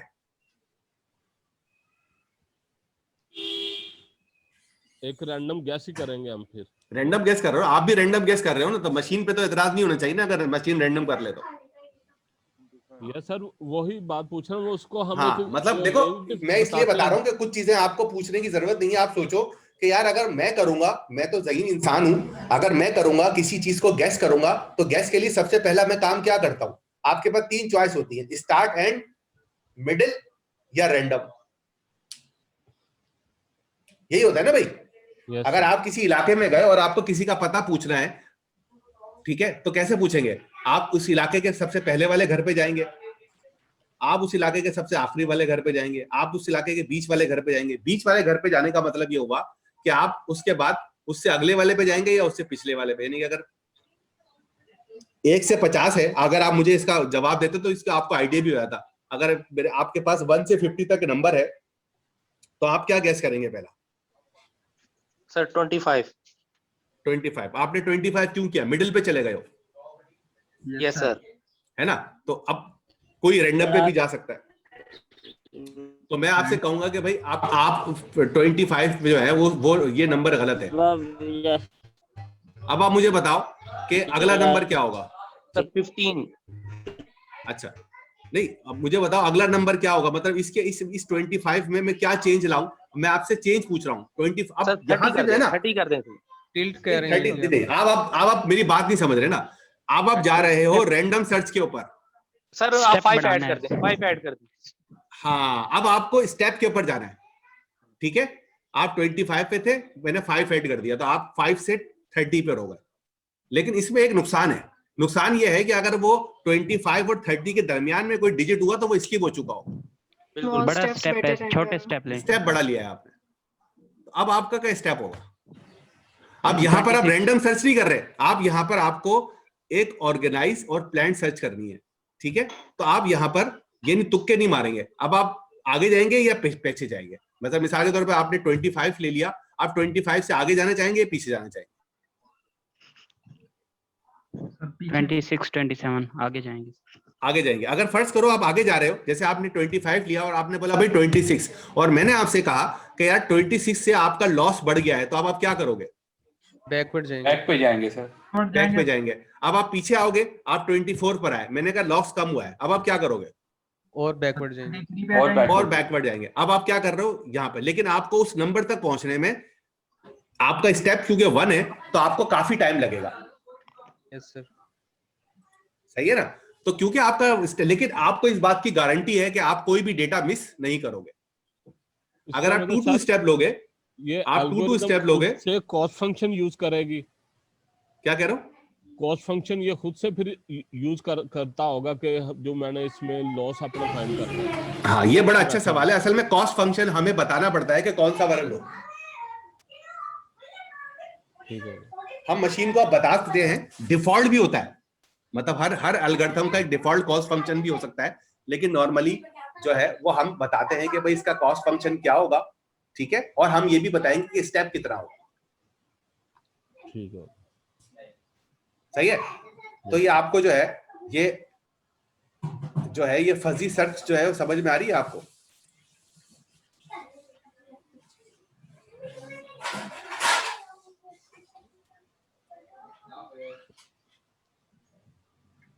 अब मुझे बताओ इस वाली सिचुएशन के अंदर डिसीजन बाउंड्री क्या होगी? नहीं कपड़े चेंज करना है वो वहां वाला मैं देखूंगा। ये जो रेड सा एरिया यही है डिसीजन। हाँ, इसका मतलब ये हुआ कि आपकी जो डिसीजन बाउंड्री होगी इस कॉम्प्लिकेशन सिचुएशन के अंदर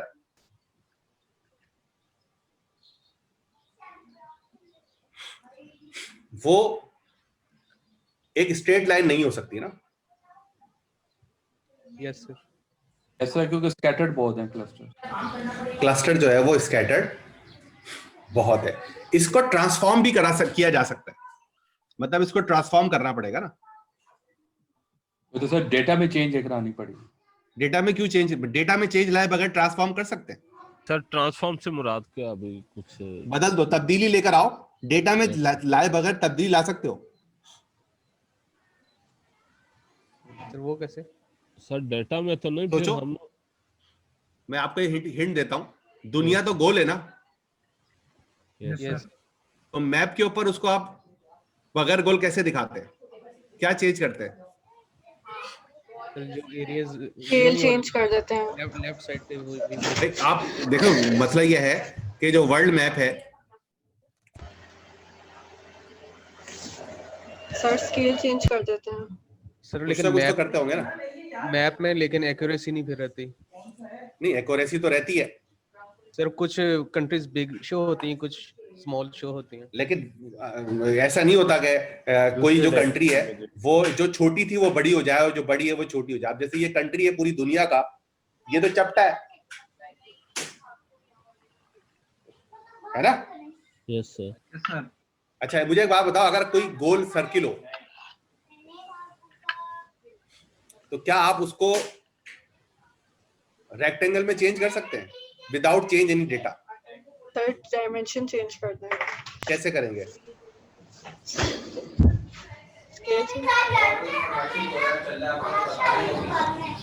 कैसे करेंगे स्केल चेंज?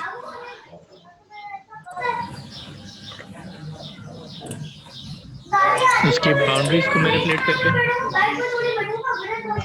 आइडिया दो ना।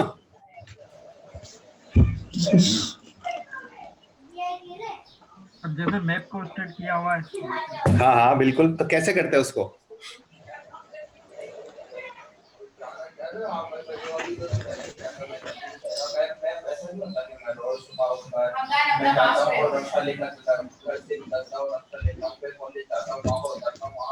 अब जैसे ये गोल है, ये गोल चीज है, इसको मुझे अगर एक रेक्टेंगल में कन्वर्ट करना है तो हम कैसे करेंगे? इसके पैचेस कर रहे हैं हम, सिंपल पैचेस बीच में से उठाएंगे और बाद में उनको हाँ, स्टिच। बिल्कुल बिल्कुल, ये बिल्कुल सही आइडिया है कि हम इसके 2 हिस्से कर देंगे। एक हिस्सा जो है वो यूं हो जाएगा और दूसरा जो है वो इसका यूं हो जाएगा। तो इसमें जो स्केल चेंज करने वाली बात है वो सही है, लेकिन असल में हम डायमेंशन चेंज कर रहे हैं। सही है? अगर आपने जो है बाइसेक्ट नहीं किया फिर? हाँ बिल्कुल, बीच में से इसको बाइसेक्ट कर दिया, 2 हिस्सों में डिवाइड कर दिया, ठीक है, अगर हम इसको 4 हिस्सों में डिवाइड कर दें, जितने छोटे छोटे हिस्सों में डिवाइड कर देंगे उतना अच्छा रेक्टेंगल जो है बनेगा। अभी तो इसके रेक्टेंगल में देखो बीच में गैप है ना, सही है। तो अगर आप जो है वो एक सर्किल के 360 छोटे छोटे पार्ट्स करें तो वो बड़े आराम से जो है वो एक रेक्टेंगल की फॉर्म में आ सकते हैं। शायद इसको इंटीग्रेशन या डिफरेंशिएशन कहते हैं। क्या कहते हैं भाई? इंटीग्रेशन सर, इंटीग्रेशन याद आ गया ना, कर्व हम इंटीग्रेट करते हैं। सही है। तो हम क्या करते हैं, उसके अंदर हम उसको एक लाइन के अंदर ले आते हैं। तो इस तरह की जो जुगाड़े हैं वो हमें मैथमेटिक्स जो है वो बहुत सिखाती है।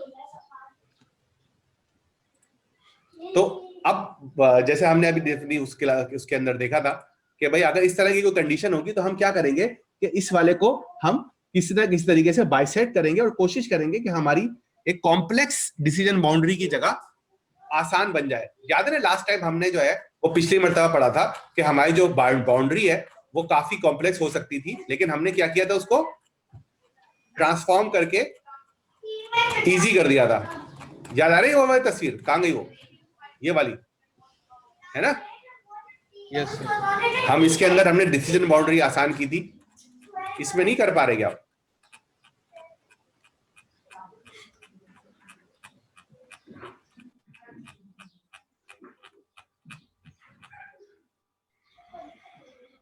इस पे भी हम कर सकते हैं। अगर हम जो है वो इसके अंदर एक लाइन खींचे तो सीधी लाइन आ जाएगी। उससे क्या होगा कि आपका एक जो व्हाइट है वो थोड़ा सा जो है वो डिवाइड हो जाएगा, एक व्हाइट जो है काले में चला जाएगा, लेकिन आपकी लाइन सीधी हो जाएगी।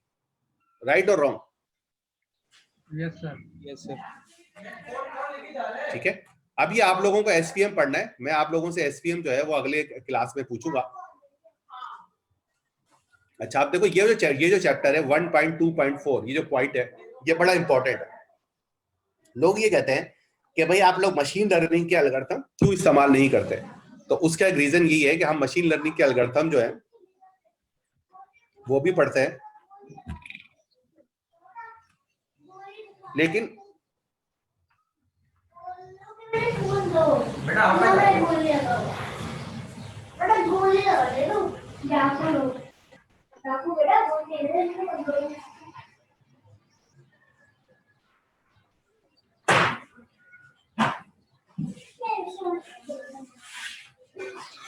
ठीक है।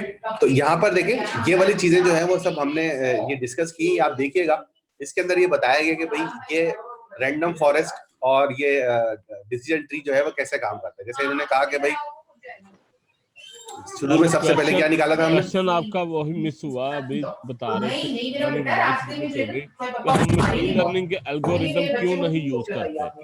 हाँ देखो, उसका एक रीजन ये भी है ना, जैसे आप जब अपने डिसीजन ट्री इस्तेमाल किया, ठीक है, तो ये काफी फेमस था, लेकिन इसके अंदर आपको चीज एंटर गई, उसका नाम था random forest algorithm. It is the robust practical take on the decision kernel that involves building a large number of specialized decision trees and then assembling their outputs. हुआ ये कि जब हमने शुरू में डिसीजन ट्री के ऊपर काम करना शुरू किया तो हमें पता लगा कि इसके अंदर जो नंबर वाले इंफॉर्मेशन थी ना, जो सिंपल आसान वाली चीजें थी, वो तो इस पे सॉल्व होनी शुरू हो गई। लेकिन जब आपके पास इनपुट पैरामीटर्स जो थे, जिसको हम डायमेंशंस भी कहते हैं, मिसाल के तौर पर 3 हैं, 4 हैं, 5 हैं, 6 हैं, 8 हैं, 10 हैं, लेकिन अगर 1000 हो जाए तो 1000 के ऊपर डिसीजन ट्री जो है ना वो परफॉर्म करना बंद कर देता है। तो आप क्या करें, उसका हल क्या है? उसके हल के लिए रैंडम फॉरेस्ट आया मार्केट में। रैंडम फॉरेस्ट क्या करता है, बजाय एक डिसीजन ट्री बनाने के एक ही चीज के 10 डिसीजन ट्री बनाता है और आखिर में उन डिसीजन ट्री के जो आउटपुट है उनको आपस में क्या कर देता है, मर्ज कर देता है। ठीक है,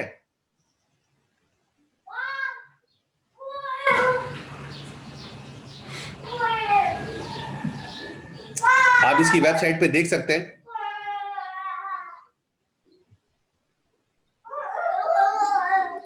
लेकिन मसला ये हुआ कि इसकी भी कुछ लिमिटेशन थी, तो फिर हमारे पास कहां से आ गए, ग्रेडियंट बूस्टिंग मशीन्स।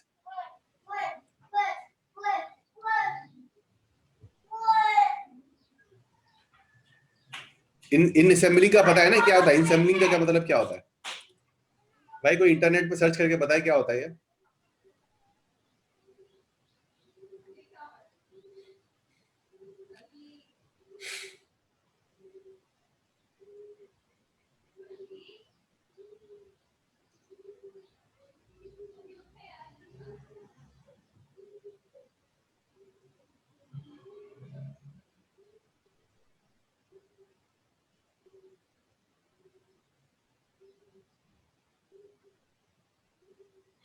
ठीक है, तो अब हमारे पास क्या आ गया, ग्रेडियंट बूस्टिंग आ गई, और इसका जो है वो हमने देखा, और ये बड़ा फेमस एल्गोरिथम है ग्रेडियंट बूस्टिंग का। और उसके अंदर वजह ये है कि ये क्या कर रहा है, आपकी बहुत सारी आइट्रेशन के अंदर काम करता है। तो हमें ये पता लगा कि ग्रेजुअली जैसे जैसे एल्गोरिथम जो है वो एक ही काम को बार बार करता है और डिफरेंट तरीकों से करता है। जैसे डिसीजन ट्री के अंदर वो एक ही तरीके से कर रहा था, रैंडम फॉरेस्ट के अंदर जैसे नाम ही रैंडम है, वो रैंडम नए नए ट्रीज बना बना के चेक कर रहा है। ग्रेडियंट बूस्टिंग के अंदर वो ग्रेडियंट को बूस्ट करने की कोशिश करता है कि ग्रेडियंट हम पढ़ेंगे आगे जाकर, और जो वीक पॉइंट है उनके ऊपर काम करता है, जिनकी मदद से आइडेंटिफिकेशन आसान हो जाए या डिफरेंट हो जाए। तो इस तरह बहुत सारे जो सॉल्यूशन है उनके ऊपर काम करता है। तो ये सब चीजें जो हैं ये हमें एक तरफ लेके जा रही हैं कि यार अगर आप किसी काम को डिफरेंट तरीकों से, डिफरेंट रैंडम तरीकों से और बार बार करेंगे तो आपके पास एडवांटेज आना शुरू हो जाएगा और आपकी एक्यूरेसी बढ़नी शुरू हो जाएगी। ये वाली बात समझ में आ गई आप लोगों को? Yes sir.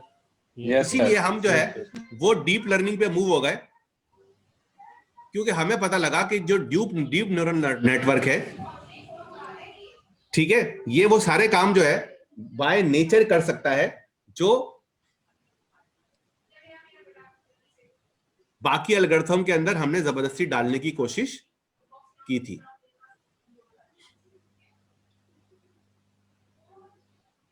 नहीं समझ में आई बात? थोड़ा और इसका भी बता दें, अभी जो आपने ये लाइन बताई। देखो, हमें ये पता लगा कि जो मशीन लर्निंग एल्गोरिथम का जो मेन चैलेंज है वो ये है कि वो एक लीनियर फैशन में काम करते हैं, स्टार्ट होते हैं और एंड हो जाते हैं और आपको एक एक्यूरेसी दे देते हैं। अब उसमें ये भी प्रॉब्लम हो सकती है कि जहां से उन्होंने स्टार्ट किया वहां से जो है वो स्टार्ट गलत था तो अच्छा रिजल्ट नहीं आया। सही है, अब आप क्या करेंगे, उसको दूसरी जगह से स्टार्ट करेंगे, फिर तीसरी जगह से करेंगे, फिर चौथी जगह से करेंगे। अब आप क्या कर रहे हैं, इसके अंदर मैनुअल कॉन्फ़िगरेशन कर रहे हैं। ये मैं बात कर रहा हूं लॉजिस्टिक रिग्रेशन की और डिसीजन ट्री की। लेकिन जब आपको पता लगा तो आपने एक नई अप्रोच इस्तेमाल की और आपने एक रैंडम फॉरेस्ट जो है वो एक एल्गोरिथम इस्तेमाल किया, जिसके अंदर आपका जो मशीन लर्निंग के अंदर वो जो कॉन्फ़िगरेशन जो आप उसको बताते थे वो खुद ही नहीं उठा लेता है रैंडमली, और बजाय एक डिसीजन ट्री बनाने के 50 या 60 डिसीजन ट्री बनाता है और उनके आउटपुट को आपस में मर्ज करके फिर आपको रिजल्ट देता है। तो आपकी जो एक्यूरेसी है वो अच्छी होनी शुरू हो जाएगी। लेकिन इसके अंदर एक मसला था जो अभी आपको समझ में नहीं आएगा, लेकिन आपको ये बात याद रखनी है। कुछ चीजें समझ में नहीं आए ना, वो संभाल के रख लो, बाद में समझ में आते हैं।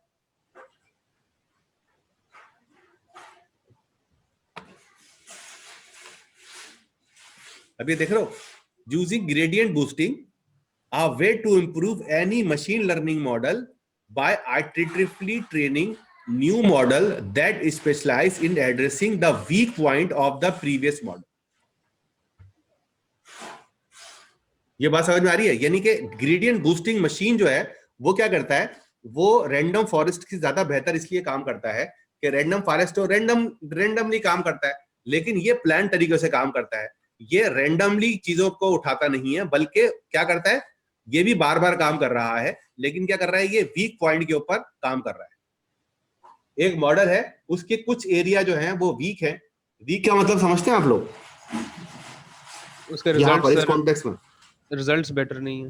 यानी कुछ पैरामीटर को, मतलब मिसाल के तौर पर मेरे पास 50 पैरामीटर है, सही है, वो शुरू के 10 या बीच के 10 में तो उसके ऊपर अच्छा काम कर रहा है, बाकी जो पैरामीटर है उनको इग्नोर कर देता है। मिसाल के तौर पर अगर आपको एक पाइथन डेवलपर चाहिए तो आप क्या क्या चीजें उसमें से देखेंगे? सबको पाइथन आनी चाहिए बेसिकली। तो पहले ये तो आए एक पैरामीटर होगा ना जी, और अब डिफरेंट लाइब्रेरीज में से काम, क्लीन कोडिंग क्लीन किया करें, वो कोडिंग क्लीन, ये 2 पैरामीटर हो गए। और तो वेब बेस्ड भी वो काम करें। 3 हो गए, और लाइब्रेरीज के ऊपर ग्रिप हो, लाइब्रेरी में 4 हो गए। लाइब्रेरी पे कौन सी लाइब्रेरी पे ग्रिप हो?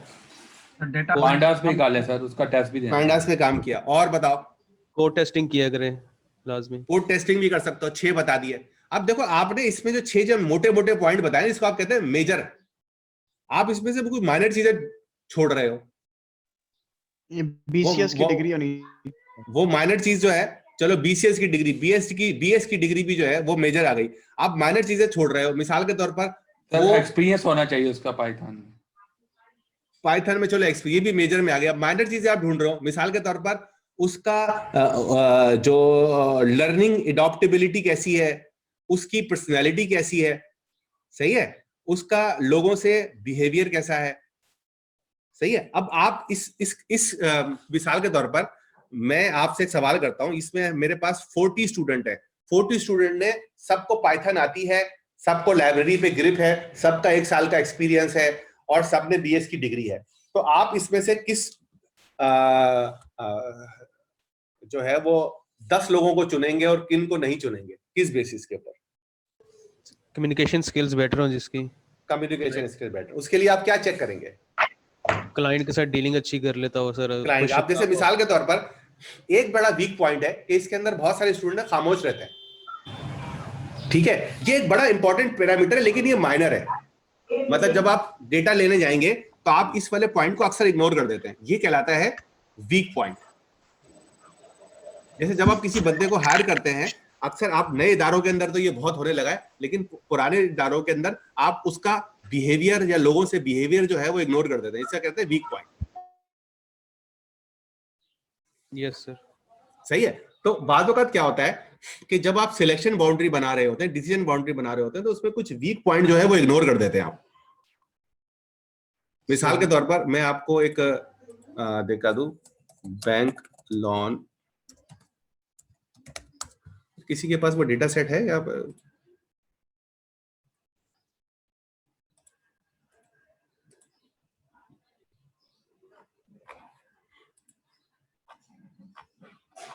अब जैसे ये लॉन डेटा सेट है ना, ये नजर आ रहा है आप लोगों को? ये यस सर। आप देखिए इसमें एज है, एजुकेशन है, ईयर एम्प्लॉय है, इनकम है, डेट इनकम है, अदर डेट है, क्रेडिट डेट है, लोन है, लॉजिस्टिक है, पीजीआर 1 है, डिस्टेंस 1 है, डिस्टेंस 2 है, डिस्क्रिमिनेशनल प्रॉब्लम है। ये सारी चीजें जो है ये इसके अंदर इसमें मौजूद है। सही। अब इसमें से कुछ पॉइंट जो है वो आप के लिए वीक हो सकते हैं और कुछ इसके अंदर आपके पास जो है। अब होता ही है कि जब मैं आपसे कहूं यार ये मेरे पास जो 13 है, 13 में से शुरू के 5 चूज कर लो, तो कौन कौन से चूज करेंगे आप?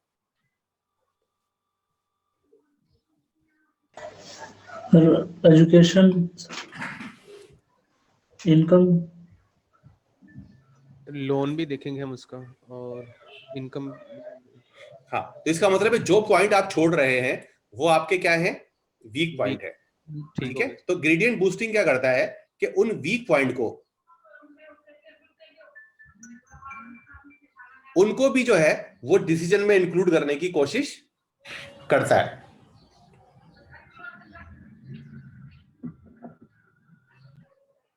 मिसाल के तौर पर अगर किसी बंदे की शादी होने वाली हो तो उस बंदे में हमें क्या क्या चीजें दिखनी चाहिए कि भैया कि वो स्मार्ट हो, हैंडसम हो, और कोई डिजीज कोई ना ऐसी हो। हाँ, ये तो हाँ ठीक है। इनकम अच्छी हो, इनकम अच्छी हो सर, एज सही हो, एज कम हो, और घर हो सर अपना, घर हो उसका, ठीक है, और गाड़ी हो अपनी, गाड़ी हो, सही है, सही है। ये आप जो चूज कर रहे हैं, आप जो इस चूज कर रहे हैं इस पर्सनैलिटी के अंदर, इसके अंदर जो है वो आप जो है वो मेजर चीजों को फोकस कर रहे हैं। आप इसमें से बहुत सारे जो माइनर पॉइंट है वो आप इग्नोर कर रहे हैं। मिसाल के तौर पर क्या वो सिगरेट पीता है या नहीं पीता, ठीक है, क्या वो एक्सट्रीमिज्म पे यकीन रखता है नहीं रखता, मतलब वो अपने फैसलों में हमेशा एक्सट्रीम हो जाता है, उसने फैसला कर लिया कि जी मुझे जो है ये काम होना है, तो वो वैसे ही करता है, यानी वो जिद्दी टाइप का है या नहीं है, उसका बिहेवियर कैसा है, ये वीक पॉइंट है। तो ग्रेडियंट डिसेंट जो है वो इन चीजों पे काम करता है और वीक पॉइंट के जरिए भी एक डिसीजन लेकर आता है। तो आपको एक अच्छी एक्यूरेसी के साथ डेटा मिलना शुरू हो जाता है। तो आप इसके ऊपर सोचें। मैं अक्सर जब कभी लोगों को डेमोन्स्ट्रेशन दे रहा होता हूँ, शायद आप लोगों को भी बताया था, और वो ये था कि यार आप कोशिश करें कि यार ये जो प्रॉब्लम है इसको हम एआई के थ्रू कैसे सॉल्व करेंगे।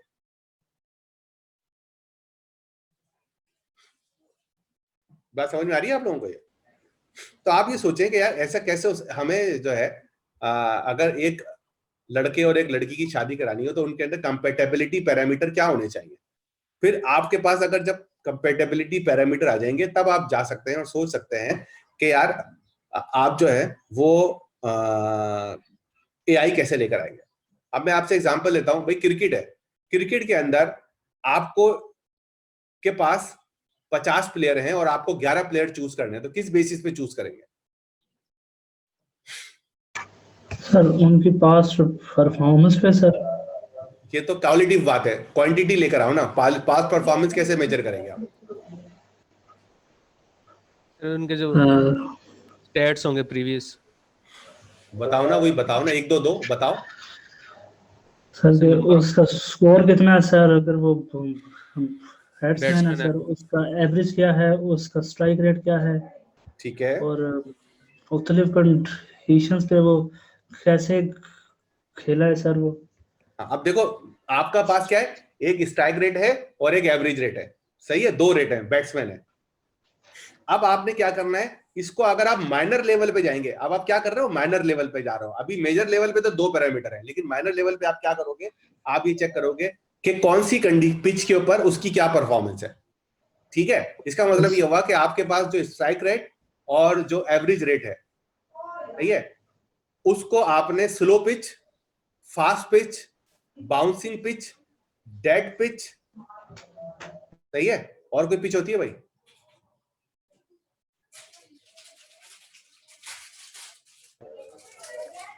सर है ना। तो आपने इन चीजों को आपने डिवाइड कर दिया, मतलब आपके पास 2 पैरामीटर थे, आपने उसको 10 बना दिया। किस बेसिस के ऊपर? पिच की बेसिस के ऊपर, सही है।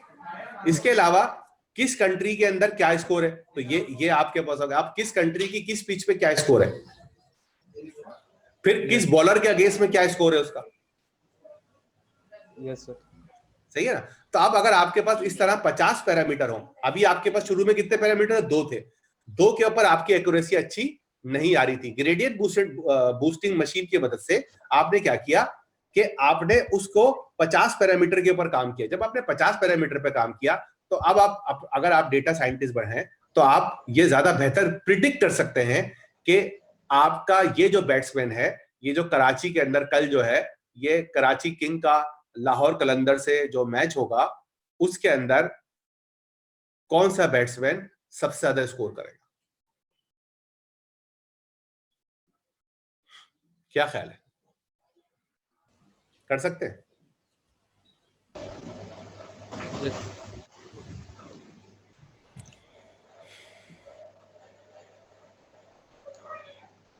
सर ये तो बहुत ज्यादा टफ हो जाएगा सर। हाँ, हमारे लिए तो बहुत ज्यादा टफ है ना, लेकिन अगर आपके पास डेटा मौजूद हो, जो कि आजकल आप देखते हैं होता है, मतलब वो डेटा जो है आपको बता रहा होता है कि ये वाला बैट्समैन जो है वो बाउंसी विकेट के ऊपर, बल्कि वो ये भी बताता है कि ये वाला बैट्समैन जो कौन कौन सी 3 टाइप की बॉलें होती है, short length, full length sir, short length और फुल टॉस, यॉर्कर। तो ये आपको ये तक उनके पास डेटा मौजूद है कि यार जो है वो शॉर्ट लेंथ बॉलें होती हैं, वो उसके ऊपर सबसे ज्यादा कौन सा स्कोर खेलता है, मतलब कौन सा शॉट लेता है ना। देखा होगा, बता, ये वाला डेटा भी अवेलेबल है ना आपके पास। डेटा इसका मतलब है अवेलेबल है, अगर कहीं से डेटा मिल जाए तो आप इसको अपनी एआई के एल्गोरिथम में डालकर बड़े आराम से प्रिडिक्ट करके सट्टेबाजी कर सकते हो। क्या ख्याल है? Yes sir.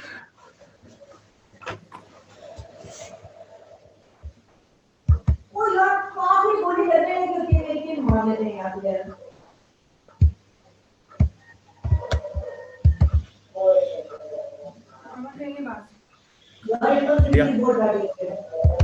में आ गई बात?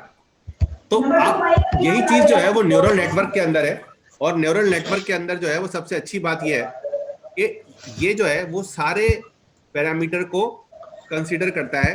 उसकी वजह क्या है? उसकी वजह यह है कि ये बाय नेचर ही आइटरेटिव है, और ये वाला काम, यानी कि आपका जो बूस्टिंग मशीन है, अगर आप न्यूरल नेटवर्क के ऊपर काम कर रहे हैं तो आपको ग्रेडियंट बूस्टिंग मशीन की जरूरत नहीं पड़ेगी, क्योंकि ग्रेडियंट बूस्टिंग वाला काम जो है वो न्यूरल नेटवर्क बेचारा खुद ही कर रहा होता है। अब इसकी पूरी डिटेल भी आपको लिखी हुई है कि क्या हो गया ये।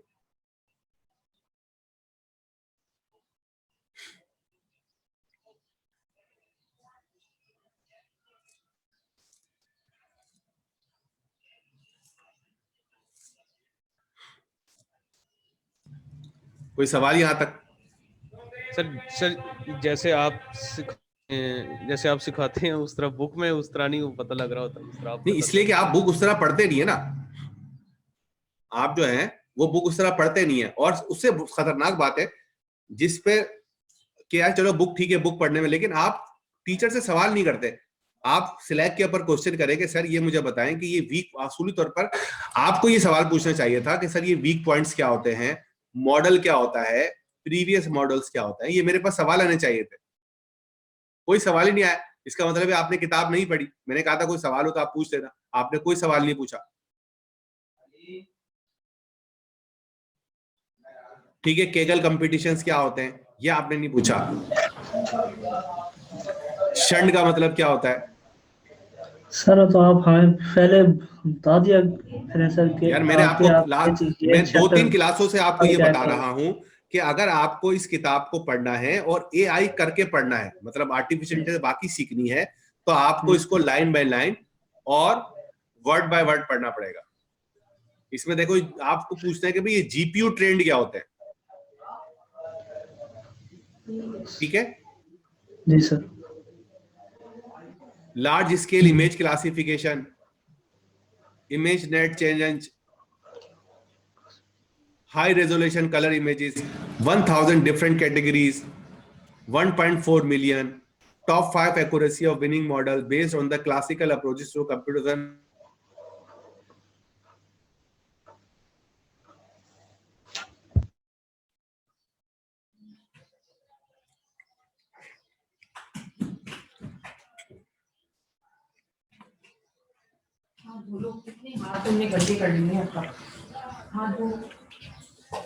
ये सब चीजें आपको पूछती थी ना। आप पूछे सर ये डीप कॉन्वोल्यूशनल न्यूरल नेटवर्क्स क्या होते हैं, कंप्यूटर विजन क्या होता है? जी सर ये बता दें डीप कॉन्वोल्यूशन न्यूरल नेटवर्क।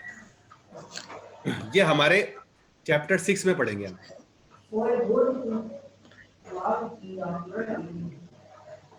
लेकिन उसकी तस्वीर दिखा दूंगा मैं आपको ना। जैसे जब आप कोई गाड़ी खरीद नहीं पाते तो कम से कम उसकी तस्वीर तो देख सकते हैं ना।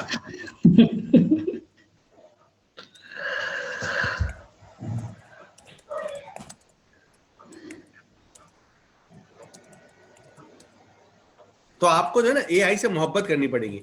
जैसे कुछ लोगों को जिनको गाड़ियों का शौक होता है वो क्या करते हैं, वो उनके पास गाड़ियां नहीं होती, वो उनको अगर फरारी का शौक है तो फरारी अफोर्ड नहीं कर सकते, वो फरारी का मॉडल अपने पास रखते हैं, फरारी की तस्वीरें अपने पास रखते हैं ना। Yes sir. रखते भाई। तो आपके पास भी जो है, अगर आपको जब तक आपको कॉन्वोल्यूशनल न्यूरल नेटवर्क पे काम नहीं आ रहा, आप इस तस्वीर को प्रिंट करवाए और अपने बेडरूम के दरवाजे के पीछे लगा दें, ताकि जब भी आप सोएं ये सामने नजर आ रहा हो आपको ना।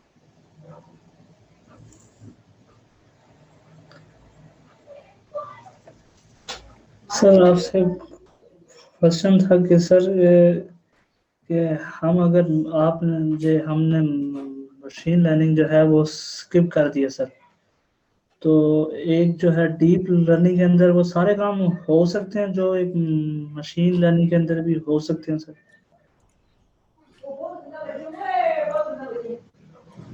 ये जो चीज है ये 1.2.5 पर लिखी हुई है, कि भाई एक जमाने में मतलब यहां पर देखें चेंज कैसे आया। चेंज ये आया कि कुछ लोग जो थे उन्होंने जो है वो घटिया पने का मुजाहरा किया और एक ऐसा कंपटीशन लॉन्च किया जिसके अंदर large scale image classification challenge था। उसका नाम क्या था sir? Large scale image classification challenge. और उसका नाम क्या था सर? इमेजनेट। इमेजनेट जो था उसने बोला कि भाई मुझे हाई एक्यूरेसी रेजर है 1000 डिफरेंट कैटेगरी से। कैटेगरी समझते हो आप? जैसे कैट एंड डॉग है, ये 2 कैटेगरी है। कितनी कैटेगरी है? 2।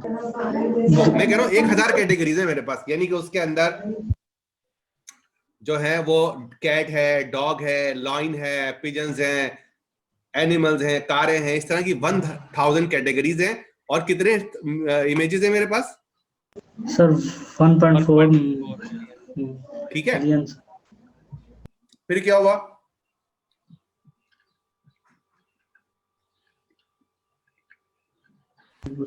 हुआ फिर सर कंपटीशन में जो एक्यूरेसी सबसे हाईएस्ट आई सर वो 74.3% आई। किसकी आई? कंप्यूटर विजन नहीं, क्लासिकल अप्रोचेस, यानी जो मशीन लर्निंग के एल्गोरिथम थे, मशीन लर्निंग के एल्गोरिथम थे, उन्होंने जाके बताया कि भाई ये वाली अप्रोच पे ये आ रहा है हमारे पास 74 पॉइंट आई है। जी सर। सही है जी सर। लेकिन एलेक्स, अभी उनका नाम मुझे नहीं पता, तो ये जो है इन्होंने कितने परसेंट लिया है ये सर? 83.6। 83%। फिर क्या होने लगा? The competition has been dominated by the deep convolution neural network every year since. By 2015 the winner reached to the accuracy of 96% और completely solved problem। यानी आप जो है आपने स्टार्ट ही कहां से हमारा 83% का और कहां तक चले गए 96.4%। ठीक है। अब वो ये कह रहे हैं कि यार जब डीप कॉन्वोल्यूशन न्यूरल नेटवर्क जो है वो मार्केट में आए तो उन्होंने कॉम्प्लेक्स प्रॉब्लम को सॉल्व करना शुरू कर दिया जो कौन नहीं कर पा रहा था sir? Classical approaches, machine learning sir. सही है ना? हाँ, यानी कि भाई जो क्लासिकल वो थे, अब मिसाल के तौर पर पुराने जमाने में बादशाहों के पास फौजें वगैरह थी, वो कोई उनसे बगावत करता था, कोई कबीला उनसे लड़ने आता था, कोई डाकू लुटे तो उनसे वो हैंडल कर लेते थे, है ना? यस। लेकिन फिर क्या हुआ? मंगोलों ने हमला कर दिया। अब जब मंगोलों ने हमला कर दिया तो सारी फौजें वजह सब खत्म हो गई उनकी। जितने भी मुसलमान बादशाह थे या आसपास के जितने भी सिर्फ मुसलमान, हम तो सिर्फ मुसलमान हैं, तो हमें सिर्फ यही पता है कि मंगोलों ने मुसलमानों को बहुत नुकसान पहुंचाया। लेकिन मंगोलों ने सिर्फ मुसलमानों को नहीं पहुंचाया, दुनिया में बहुत सारे लोगों को पहुंचाया। नहीं ना? तो उसके बाद क्या हुआ कि जो मेन जो सल्तनत थी उनकी तो वाट लग गई। फिर जो है वो काफी अरसे के बाद जो टर्किश पीपल थे वो मार्केट में आए और उन्होंने मंगोलों का मुकाबला किया। तो उसके बाद से क्या हुआ? टर्किश लोग हिट हो गए और लोग जो है वो टर्किश फाइट सिस्टम के ऊपर कन्वर्ट हो गए बजाय ये कि उससे पुराने वाले के ऊपर। समझ रहे हो ना बात? तो यही चीज थी कि जब हम क्लासिकल कैलकुलेशंस करते थे तो हम खुश रहते थे कि ये लो भाई मैंने जो है ना वो एज और मंथली इनकम और फैमिली इनकम और प्रीवियस वेल्थ, इसके ऊपर मैंने बता दिया कि इस बंदे को ये बंदा लोन रिटर्न करेगा या नहीं करेगा। सही है? तो वो खुश हो गए। अब यहाँ पे लॉजिस्टिक रिग्रेशन वाले खुश चल रहे हैं। अचानक लोगों ने उनको चैलेंज चेंज कर दिया। उन्होंने कहा भाई ये है बड़ी वाली फौज से मुकाबला करो, बड़े बच्चों से मुकाबला हुआ। जब बड़े बच्चों से मुकाबला हुआ तो पता लगा कि रेग्रेशन तो 74 के बाद खुश हो जाता है।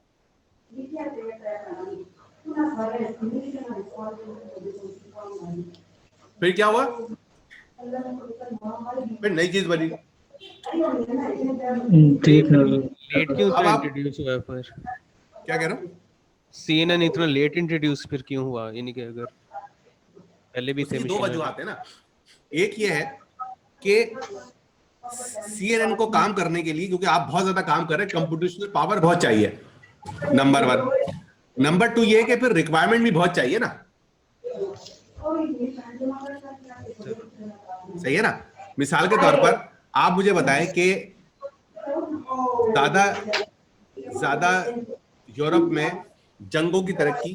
मतीन भाई अपना, आप जो है वो मन्नान भाई, आप अपना माइक जो है ऑफ कर लें, आपके घर के बैकग्राउंड में आवाजें आ रही है, जो तबसरा हो रहा है टीवी ड्रामे के ऊपर। अच्छा, तो मैं आपको बता रहा था कि भाई आपने देखा होगा कि जो वारफेयर के अंदर सबसे ज्यादा जो तरक्की थी वो यूरोप में हुई। क्यों? सर गन पाउडर वगैरह इसकी इंट्रोडक्शन की वजह से, और बहुत सारी चीजों में हुई। क्रिप्टोग्राफी में बहुत ज्यादा तरक्की हुई, मशीनें बनी क्रिप्टोग्राफी की। सही है। मेडिसिन में बड़ी तरक्की हुई, ऐसी स्पेशल मेडिसिन बनी जो वॉरफेयर में काम आ सके। गन्स, तोपखाने, मिसाइल, जहाज। क्यों? टेक्नोलॉजी सर, क्योंकि जंग लड़ रहे थे ना वो, उनकी मतलब उनकी जरूरत थी, वो परेशान थे, उनको जंग बचानी थी। अब वो आप लोगों ने अगर जो है वो इमिटेशन गेम मेरे ख्याल से मूवी देखी होगी। Yes sir. ठीक है। तो जिसके अंदर जो है वो उसने एक जमाने में लोगों को खाने के पैसे नहीं थे, उसने फिर भी जो है वो एलन ट्यूरिंग को जो है वो 100,000 पाउंड दे दिए और उसको हेड भी बना दिया। क्यों? क्योंकि उसके लिए जो है वो क्रिप्टोग्राफी जो है वो बहुत इंपॉर्टेंट थी, जंग का सामान था। अब मुगल बादशाह के पास अगर आप बोलेगे यार देखें जी मेरे पास ये, अगर एलन ट्यूरिंग जो है वो मुगल बादशाह के पास जाता, बहादुर शाह जफर के पास, कि भाई ये मुझे ऐसी मशीन बनानी है, तो बहादुर शाह जफर मना कर देते उसको। Yes sir. वो कहते हैं हमारे पास पैसे नहीं है, हम ज्यादातर पैसे शायरों में बांट देते हैं, घोड़ों में बांट देते हैं, आवाम में दे देते हैं। क्यों? उनके पास जंग नहीं चल रही थी ना। देवर उनके जो आबा व अजदाद थे, मिसाल के तौर पर बाबर था, बाबर ने पहली वाली जंग कैसे जीती? Do you have any idea? क्योंकि वो लोधी से जब लड़ने गया तो उसके पास तोपखाना था, उसने जो तुर्कों से तोपखाना लेकर आ गया था, वो तोपखाने की वजह से जो है वो उसने लोधियों को हरा दिया। अदरवाइज वो लोधी को कभी हरा ही नहीं सकता था, उसके पास फौजी कम थे। तो बताने का मकसद ये था कि कोई भी चीज उस वक्त हिट होती है जब आपके पास रिसोर्सेज हो और जब आपके पास उसकी नीड हो। तो जब नीड हुई सही और रिसोर्सेज भी हुई, तब आ गया। इस वक्त सबसे इंपॉर्टेंट चीज ये है कि आपका जो न्यूरल नेटवर्क है उसको कंप्यूटेशनली तौर पर बहुत एक्सटेंसिव पावर चाहिए, तो एक ही चीज बहुत मर्तबा कर रहा होता है ना वो। तो इसमें देखें, शायद कभी आपने पीछे देखा होगा, यहां पर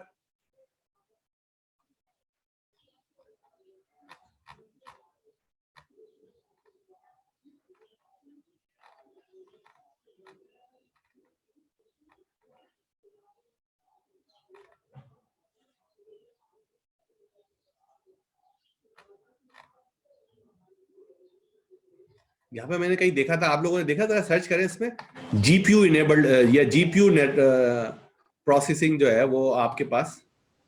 सर वो वही डिस्कस हो रही थी अर्ली न्यूरल में। ये अर्ली वाले में? हाँ जी, ये जहाँ कंपटीशन की बात हो रही थी। सर्च भी नहीं होगा यहाँ पे, तो ना चेक करते हैं।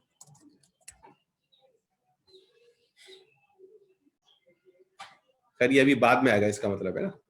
तो और इसका आपके सवाल का इन्होंने भी जवाब दिया हुआ है कि आपके पास द 2 की ideas for deep learning for computer vision, जबकि पुराने हो चुके थे, लेकिन इनके पास, आपके पास क्या 3 चीजें नहीं थी?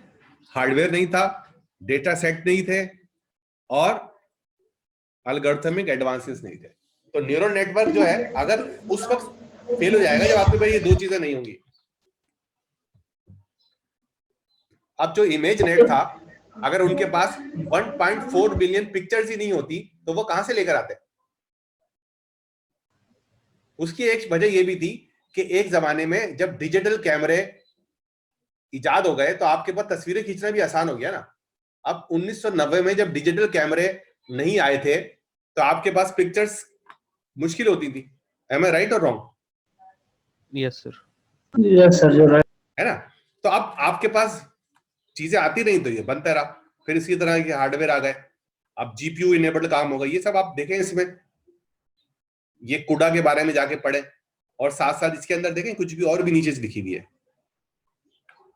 ये एक रिसर्च पेपर है जो उस बंदे ने जो है वो सर्च किया हुआ है, और इसी तरह का ये डेटा है जो आपको देख रहे हैं, ये एल्गोरिथम्स है। तो भाई जब तक इसको इस तरह डिटेल में नहीं पढ़ोगे, समझोगे नहीं ना, आपको कोड तो आ जाएगा कि यार ये वाला कोड है।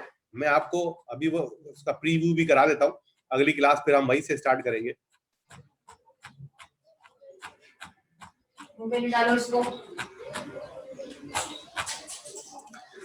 कोड तो आपके पास आ गया कि आपने यहाँ से फ्रॉम कैरेज से ये इंपोर्ट किया, यहाँ से आपने इसको ट्रेनिंग में और टेबल में निकाला है, सही है। उसके बाद जो है वो आपने इसको स्प्लिट कर दिया, स्प्लिट करने के बाद आपने ये नैरो मशीन बनाई, और इसके अंदर आपने एक्टिवेशन फंक्शन लगा दिया, एक्टिवेशन फंक्शन यहाँ पे अलग लगा दिया, और उसके बाद जो है वो आपने इसको कंपाइल किया। कंपाइल करते हुए आपने एक लॉस का फंक्शन, जो आप पूछ रहे थे ना कि भाई हमें इसको कैसे बताएंगे एक्यूरेसी, तो एक्यूरेसी का एक और नाम लॉस भी है ना। एक्यूरेसी जितनी ज्यादा बढ़ेगी लॉस उतना कम होगा, या लॉस जितना कम होगा एक्यूरेसी उतनी ज्यादा होगी। तो वो लॉस जो है ये एक्चुअल में और आप में कितना फर्क है, उसके लिए आपने यहाँ पे फंक्शन भी बता दिए, और आपका ये कोड चल गया। अगर इसको आप किसी जगह टेक्स्ट एडिटर में छापने की कोशिश करेंगे तो ये पूरा का पूरा कोड जो है ये हार्डली मेरे ख्याल से 20 लाइनों का है।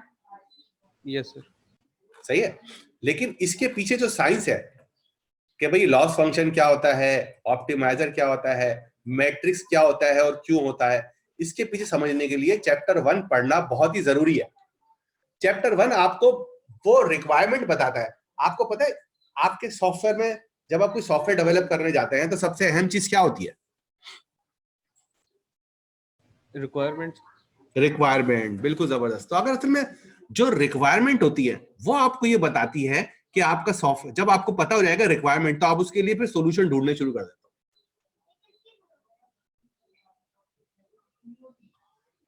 सही है ना। अब एक आदमी को जो है वो सिगरेट जलानी है, उसके पास जेब में सिगरेट है, तो वो क्या ढूंढता रहेगा? माचिस ढूंढेगा ना। अब एक बंदे को सिगरेट ही जलानी तो वो माचिस ढूंढ के क्या करेगा? तो असल में आपकी जो रिक्वायरमेंट है वो बड़ी ही अहम है।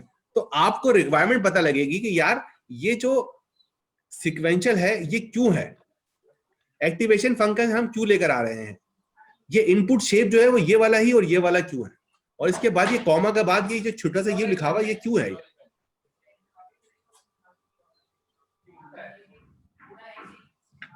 अब इस बात को समझ रहे हो बात? अब इसके लिए आपको जो है ये चीजें समझनी पड़ेंगी कि यार ये क्या है। अब इसके अंदर जो है ये क्यों शेप में क्या बताना चाह रहा है, इसके अंदर ये और ये 28 ये क्या है, ये टेस्ट लेवल जो है इसके अंदर ये 721 क्यों है, किस लिए है, इनका डेटा टाइप UINT 8 क्यों है,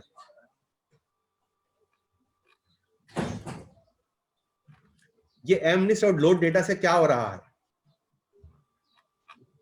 तो आप चैप्टर 1 को मैं आपसे फिर आपको रिक्वेस्ट करूंगा, अब मैं क्लास जो है वो ड्रॉप कर रहा हूं, लेकिन मैं ये चाहूंगा कि आप जो है वो अपनी क्लास को जो है वो कंटिन्यू करें, मतलब आपस में न करें, बस क्लास की मीटिंग खत्म हो जाएगी। मीटिंग खत्म होने के बाद जो है वो आप जो है वो